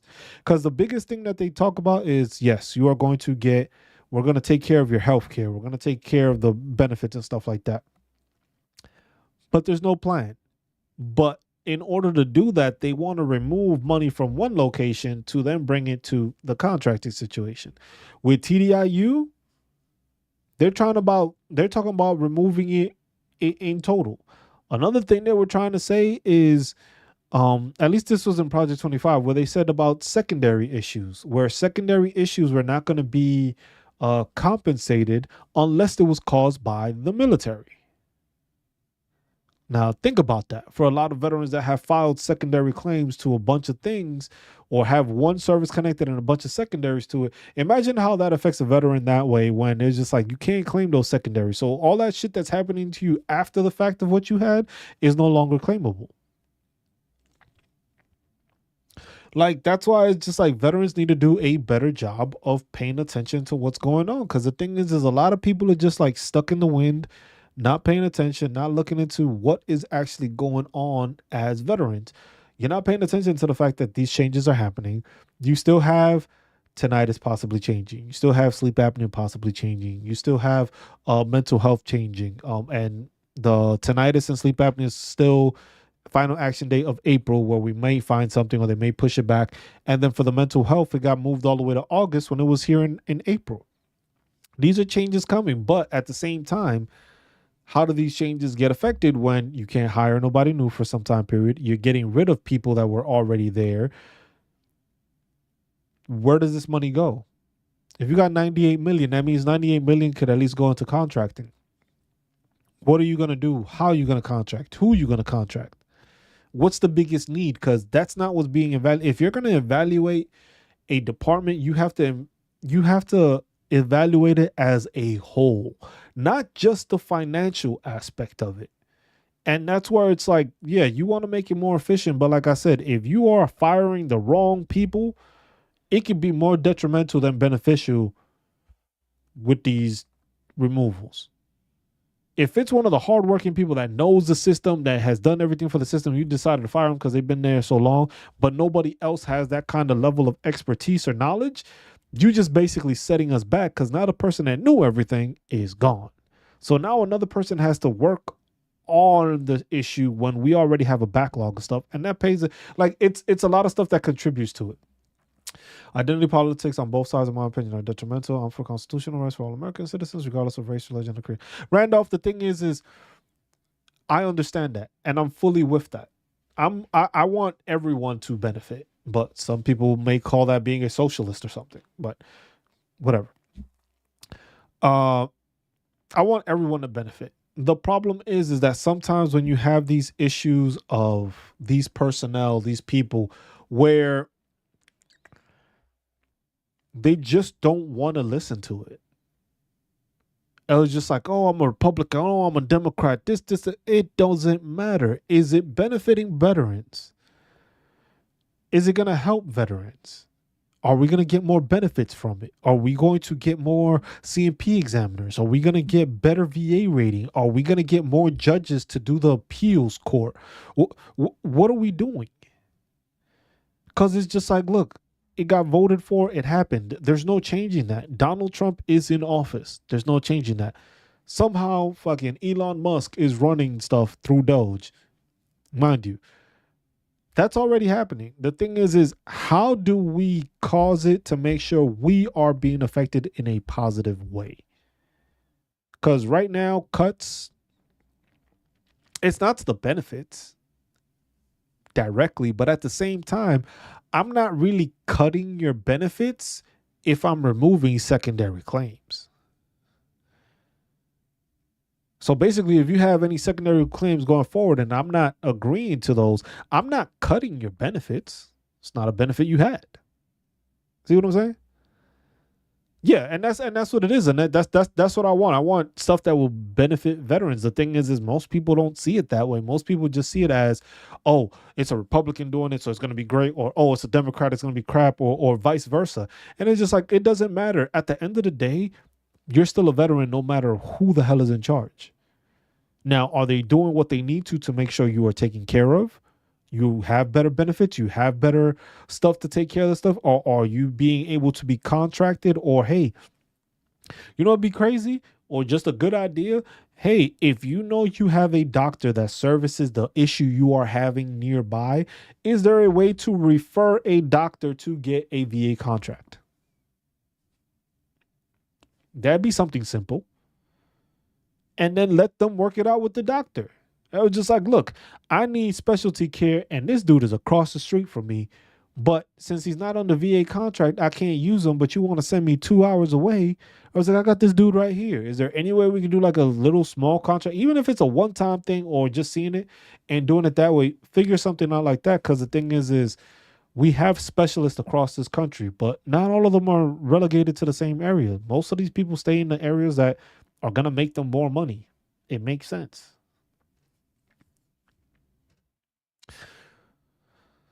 I was just like, all these cuts, in my opinion, are to get the money for those $4 trillion tax cuts for wealthy corporations. That's why they're doing it with no rhyme or reason, just trying to get that number by the CFR. Yeah. I was just like, and that's what people don't understand. It's just like, I understand these cuts. I got no problem with making cuts and getting rid of stuff like that. The thing is where's that money going? Because that's taxpayer money. It's all taxpayer money. If these, put it like this, if these corporations and these wealthy are not really paying taxes, why should they be getting the money then? Like I said, we served this country and paid ourselves while serving this country. As veterans, we all paid ourselves. Nobody wants to talk about it. Nobody realizes it, but federal taxes, state taxes help pay your salary. You were paying to make sure another service member was serving also. We didn't get none of that money back. That 98 million. I would rather, you know what? You just saved 98 million this year. You know what you could do for the rest of the year? Figure out how you can use that 98 million for next year. You know what you do with that 98 million this year? You send it out to all veterans. There is 19 million. There's about 19 million veterans. You got 98 million. It's almost like about 20. Let's say 20. Send the money back to veterans. Send the veteran an extra $3,000 check just for the fuck of it. Just do that. You're still going to have money left over, but the money's going to be well spent. Said I was adopted by military. I had a neighbor that did that too. They had their it was like a foster kids, and they got adopted by a military family. Hope they're doing good. I haven't seen or heard of them from it, but it's those things there. It's just like that's money that's being used and money that's being collected for taxes. The same thing with all these other businesses, all these other administrations, department here, department there. It was just like money is being saved, but money isn't being allocated back to the people. Because the thing is if you're telling me, look, as of right now, I know there's 98 million extra dollars.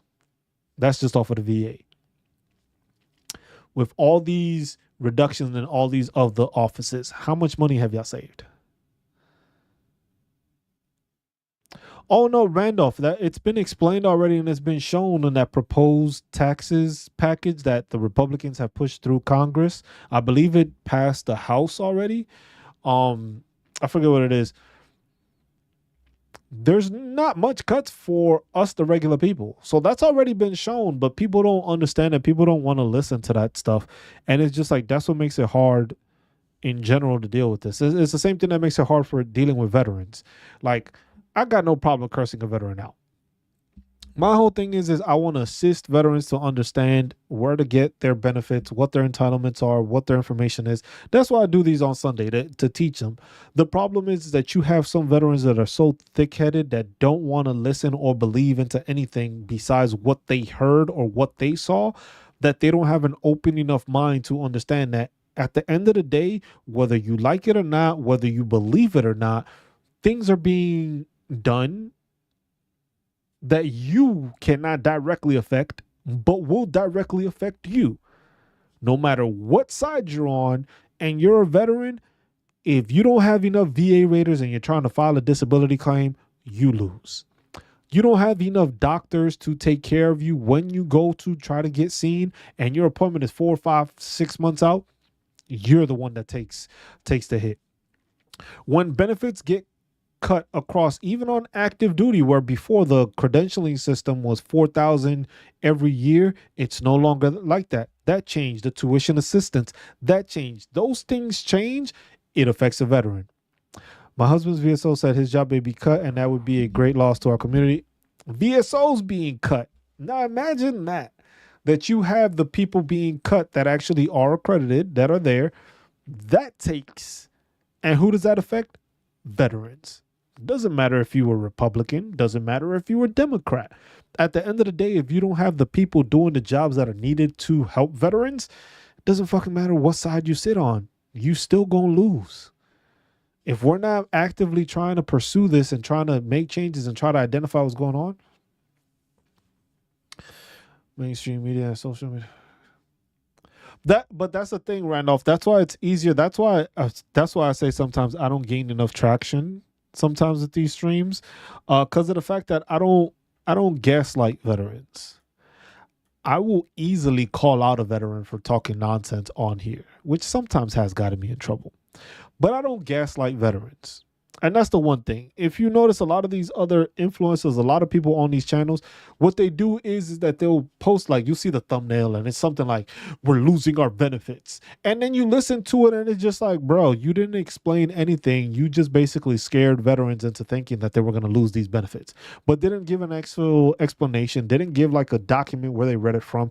And it's just like, that's the bad part about it, because then those influencers hold a lot of weight. And those influencers will say, you know what? Well, Cruz said this. I was just like, I don't agree with it because this is, and I was just like, but there's no facts behind it. And if y'all been here before and y'all done these workshops, y'all know that when I do these, I always make sure to show you the .gov site or the location of where I found this. Like when I was reading the VA news stuff with the VA secretary, I make sure to show you that. So it's just like you see what my sources are. And it's sometimes it is my opinion, but I'll say, look, this is my opinion. Other times it's like, hey, this is what we're reading off of the website. This is the VAnews.gov site explaining this and telling you this is what happened. The VA News said, hey, we removed over 1,000 plus people and we saved over 98 million a year. We didn't lay any mention as to where the 98 million is going or where it came from. We just know it came from 1,000 people. Some probationary, but that leads you to think those 1,000 people getting paid $98 million?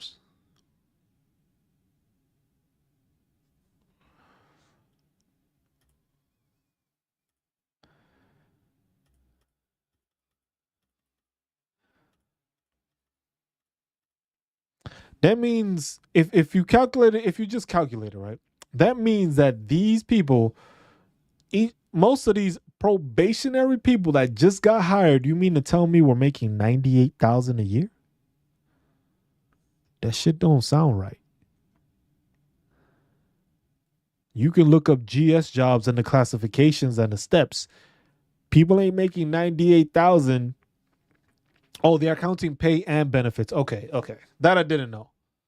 So 58,000. But damn, who gets 98,000 in pay and benefits at like a GS8? I don't think you're making 100,000 worth of benefits and pay.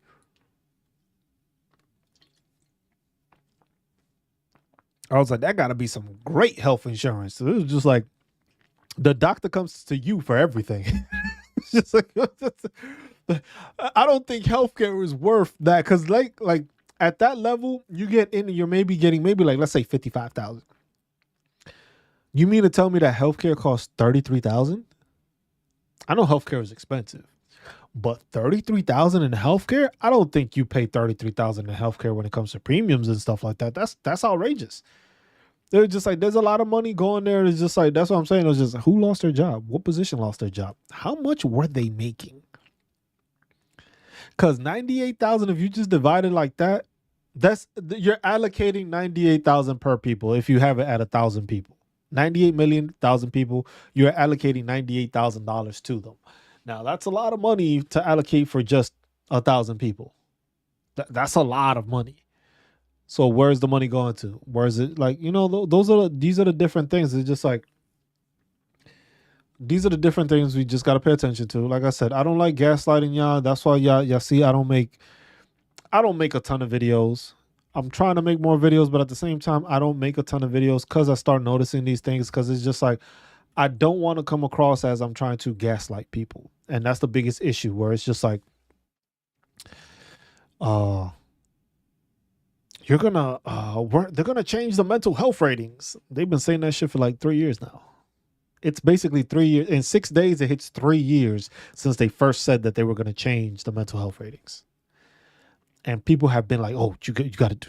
It's gonna happen. Oh, it's happening. They're changing it." It was just like you gaslighting people. That shit brings anxiety up for veterans unnecessarily. This situations like this brings up anxiety unnecessarily. The thing is it doesn't do it to a full extent because the thing is most people have no idea what these changes mean. We won't see the ramifications of these changes, hiring freeze, firings, dismissals, or those people resigning, doing that because there hasn't been a number set for people resigning. We know they've dismissed 1,000 people this round. About how many people actually decided from the VA decided to actually take their resignation.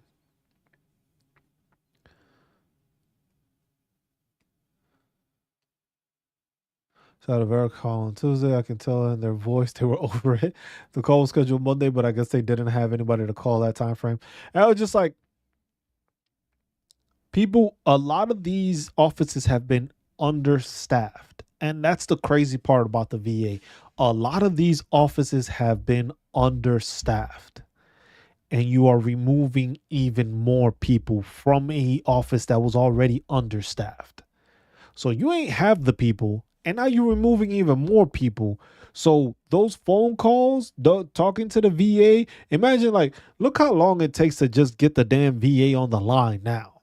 Imagine if part of those 1,000 workers, let's say there was like 300 of them not taking calls. That's still 300 people not taking calls. It may not seem like much. They're just like, oh, there's like 10,000, but dropping 300 people depends on where they're at, who they were servicing. Was it like everybody they were servicing? Were they servicing a certain region? That takes a big toll because now you don't got the same amount of people taking calls. So now when you dial to the VA and you on hold for like 2 hours instead of maybe an hour and a half or maybe an hour, that's something you realize because it's like, damn, you hear that doo doo doo doo doo doo doo doo. You know the little music. It's like a Billboard Top 100 hit for every veteran. Um,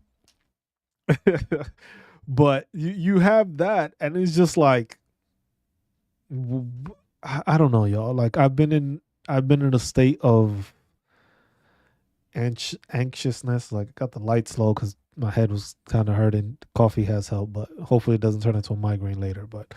Um, but I've been in a constant state of like, yo, like it's hard to say what the fuck is going on.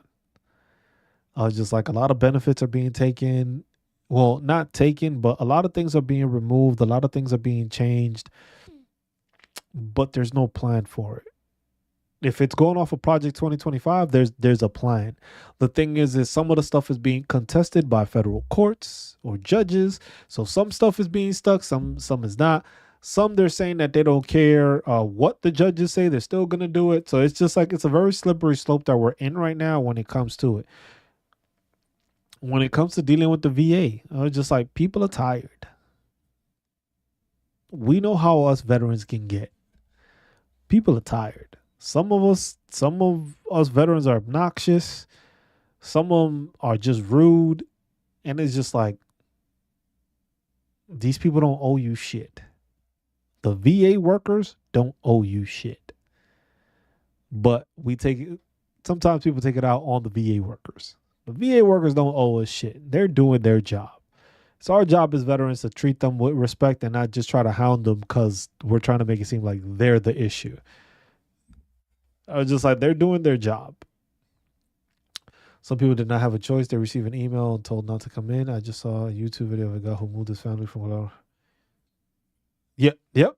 And then it's stories like that. Like I said, the veteran to veteran government info. Oh, what the fuck is this thing? Let me see. I don't know if y'all be able to join it. I'll post the Facebook link to this. But this is like a federal that I've looked at. It post federal jobs and stuff like that. Share. Where do I do the copy link? Copy link. So this is the, if it allows me to put it. That is the veterans to federal government job. So it's just basically a post. It's a private group, but if you ask to get in, you usually get in. It just posts stuff. It's just like, and you see a lot of these people and they're posting about the jobs that they're losing. You see a lot of the jobs people are losing. And Doge is supposed to hit up the DOD this week. We've already seen people losing it.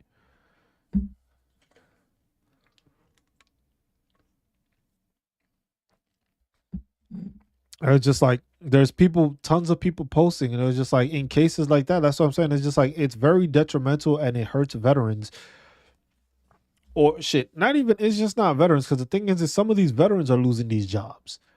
But like you said, you moved your whole family cross country to then be told, yeah, we ain't gonna keep you. You get no severance. You don't even get the relocation to relocate yourself back to where you were. Now you're stuck in Maryland without a job, meaning you still got to pay for the stuff because you don't have the job anymore. So it's just like you are putting people in very bad positions just off of the whim of, you know what, I could just do this and slash stuff.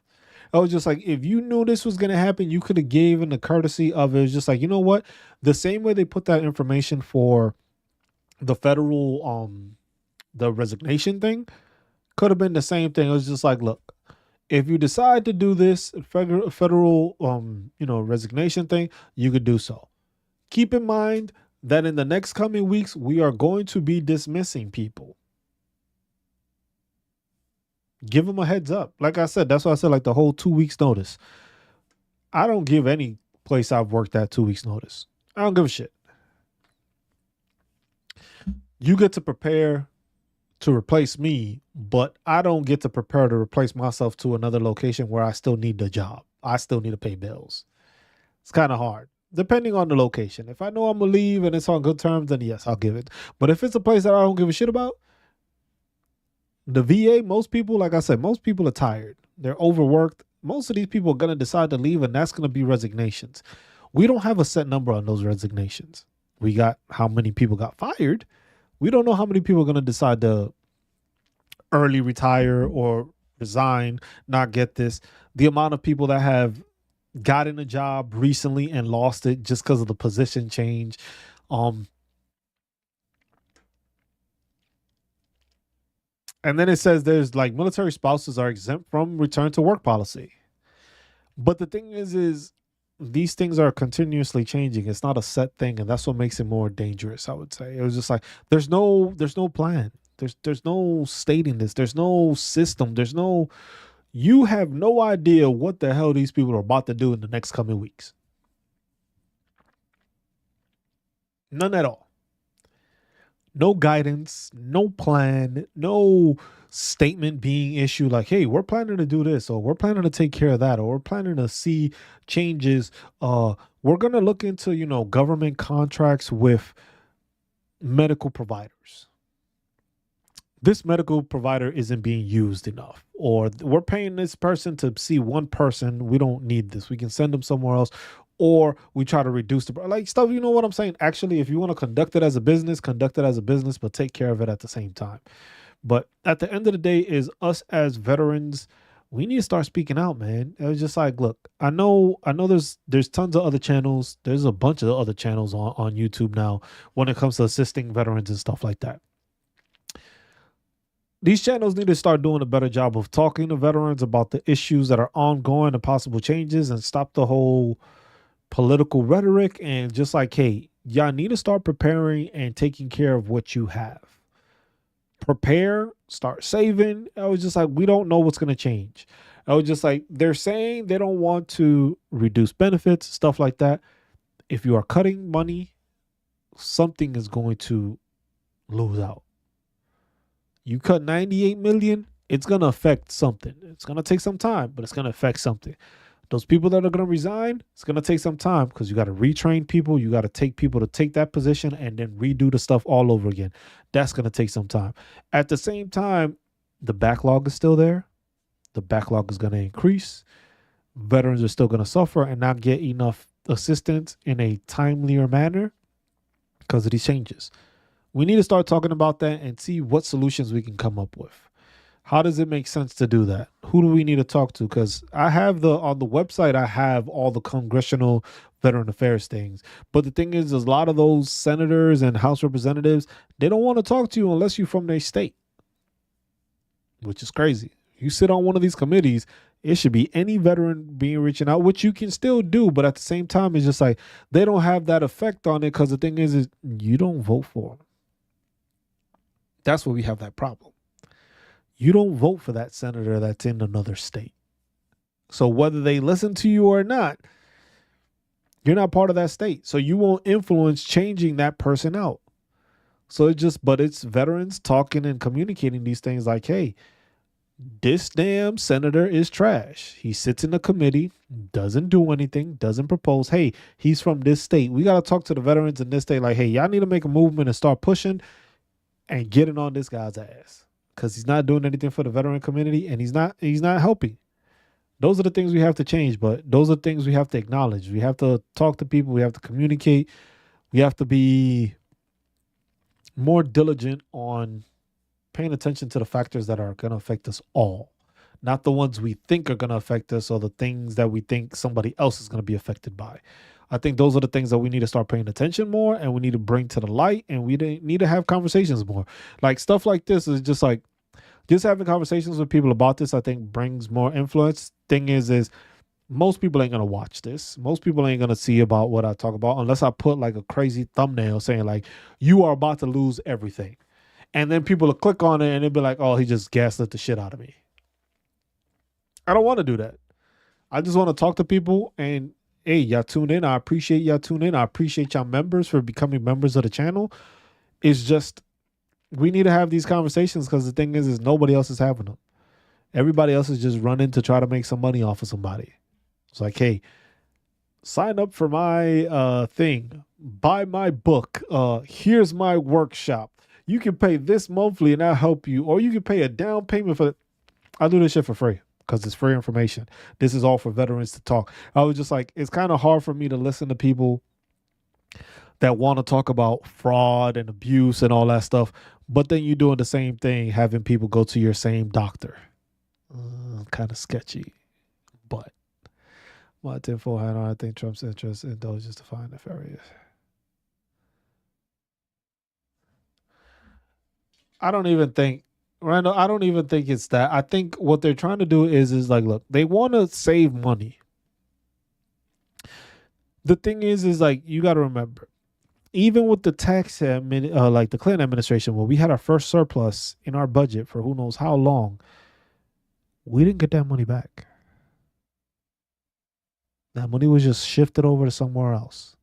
Probably got shifted over to the Defense Department. And like I said, 6 years of not passing an audit. That means 6 years of money going in and out that nobody knows where the hell it went or what's happening with it. And the thing is, excuse me, most Republicans and Democrats, if you've been in office, I don't give a shit what side you're on. Most of these Republicans and Democrats have been in office throughout this whole time period. So they knew about this. They didn't say nothing about this. They've been ongoing with it, and some of them have been pocketing money off of these stocks that they just happen to buy before they push these things out. So these are all things that is just like overall the system is very, the system has issues. The problem is that we're not being transparent about it, and we're pushing stuff to one side so that you're paying attention to, oh, we're saving money here, but where's the money actually going? My concern is veterans, helping y'all, hoping y'all good, assisting y'all whichever way I can. But at the same time, I don't know the answers right now. I don't know where to go. I don't know what to say. I don't know how to go through this process because I don't know what the fuck these people are doing. So it's just like, hey, keep an open eye, make a post, make a comment, say something about it. Like, hey, I heard about this. Is this true? I'm gonna look the shit up because it's just like, you know what, this might be true, it might not be. Same way with just like the payback. Oh, you can come back into the military, but we're gonna give you money. Or hey, you can leave your job, we're gonna pay you. We're gonna seen that shit all happen before. It never ends up being beneficial to anybody. But those are the things we need to talk about and need to inform people. It's just like, hey, if you heard of this situation, like this group on Facebook, most people don't know about this. Most people don't know about this stuff. Most people just hear, oh, we saved 98 million. But nobody's hearing the story of that person that moved from Colorado to Maryland that just lost their job. They're not hearing the person that's been working at the VA for 12 plus years, ended up getting a promotion to a new position, and now they have no job because they ended up switching that. Those stories are not being heard. Those are stories that affect everyday people, and this is stuff that everyday people go through. This isn't only in the federal government. This is stuff that happens in regular day people's jobs. The problem is that we're allowing it, we're okay with it, and shit, it didn't affect me, so I'll just stay quiet about it. That's why we get into these problems. That's why I say we need to speak out on these things. We need to say these things because these are the things that are going to change our future as veterans, our benefits, and everything to do with benefits and veteran stuff for future veterans, for those service members that are actually serving right now. All of these things are the stuff we need to pay attention to make sure that the next generation is taken care of. Because that generation isn't paying attention to it. They're in the service right now. The same way you weren't paying attention to anything going on political wise while you were serving, it's the same thing. We just got to start taking care of these future generations and just make it so that each generation of veterans is better off than the last because we keep making improvements and keep making changes. It's happening. It's a slow thing, but we just got to do a better job of communicating and getting those things across because we got a lot of veterans that are going right now that are dealing with issues that could have been impacted or helped, but they weren't because they didn't know any better. So let's just inform people. Let's take care of people. Let's look out for each other. Like I said, take care of one another. Be good to one another. Look out for one another. And love one another. And stay marvelous while doing it, y'all. We'll end this here. I know this one wasn't a workshop. This was more of having a conversation over what's going on with the veteran state of affairs and just like different things, just to put things out there so people understand and people can look into it. Because like, hey, if y'all find more information, please don't hesitate to post it on a thing or post it on if I have a video, a short, anything. I don't care where it is. Leave a comment there. Let me know. It's like, hey man, hey Cruz, I heard about this. What do you think about this and stuff like that? So maybe what I start doing is maybe I start making shorts of just answering people's questions, just how I feel on the topic, or it's just a topic of discussion that we can have when we start our workshops. Because it's like the first half hour or something is just like we do a little chat and then we go into the workshop, so that way we have something to talk about and we know what's on your guys' minds. You guys as members, send whatever y'all got. Y'all members, y'all contributing to this. Make sure y'all send any questions or anything like that so we can talk about it. So it's the main thing. It's just like, that's why it was just like, you're a member, you get that preferential treatment to answer those questions and talk about those topics for those reasons, because you're helping support the channel. So I'm going to help support you by giving you those answers or finding you the answer or leading you to the right place for that answer. But we just need to do a better job of doing that. Like I said, if you hear something, post it. So say something, just so that way I could look into it. And then if you have other veterans, they look into it. So it's more of it, like I said, it's the Veteran Awareness Project. This project is to bring awareness to veterans. That's why I named it that. I can't be the only one making people aware. This is a joint effort. We are all veterans. We are all part of the same team. No matter where you came up from, what you believe, how you feel, what your job was, how many deployments, I don't give a shit about that. At the end of the day, you all still have the veteran designation. We need to act as a team the same way we were a part of a team while we were serving. And that's to bring awareness, bring this information, make sure we're getting the correct information, push it out there, ask questions, make people think, make people go through the thought process of like, hey, this is what we're doing, this is what we're trying to accomplish, this is what is in writing, this is what they're proposing, stuff like that, so that way people are more aware and it's not so blindsided. Because that's the issue we're dealing with right now is people are being blindsided right now. Loss of jobs, loss of income, loss of a lot of stuff. And it's just like people are being blindsided. And we don't want to do that as veterans. We want to make sure that we are aware, we know what's going on, we know how to assist each other, and we know how to point people in the right direction. But yeah, that's what we'll end it on that note. Next week, what we will be doing is we will start the CFR. So that's the one thing I've seen a lot of people still don't understand what the schedule of ratings is and stuff like that. I was working on a video last night kind of explaining that, but it was more like how to increase your disability rating, and then I put like a little example. But what we're going to do is the same way we did the federal benefits. I know the CFR is way longer, but I think it's just something that we need to start doing so that people can pay attention to. So if you have a specific question on a specific diagnostic code, we can do that throughout the workshop. Or we're just literally going to go through the CFR and start highlighting different things. We'll probably do also like the top 10, how we did before, which we did that in another workshop where it was like the top 10 most claimed disability ratings. We'll do that. Go get the diagnostic codes for them. But then also, if you have other questions on diagnostic codes, we can look into it and just make it a workshop to educate people on the stuff that you either need to file or thinking about filing, want to claim. And it's just like, hey, what is the criteria? What is the ratings? What does each rating stand for? What do you need to get this percentage or what you get that percentage, so that people get a better understanding of it? Because I think this is it's why ain't you using the code? It's there. It's there for you to use. It's there for you to access. People ain't using it. They're not benefiting themselves or taking care of themselves by doing the right thing and doing their research and doing their homework to be successful, whether that's paying to an entity, which I don't support, or talking to a VSO so that way they know you know what you're talking about and they'll take you seriously that way, or just you just being able to take care of yourself and know this is what you have to do to be successful to get the rating you deserve. So we'll do that next week. We'll do a little Q&A session. I think we'll try to see if we do a couple throughout the week. It'll be like around 1 o'clock, 1:30-ish to like 3 o'clock-ish, maybe like an hour and a half, just a Q&A throughout the week. But besides that, I appreciate y'all all. Y'all take care. Enjoy the rest of y'all Sunday.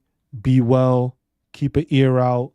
Pay attention to all these things, y'all, because these things are going to affect us one way or another. So as always, I appreciate y'all. Y'all take care. I'll see y'all throughout the week and next Sunday. Peace.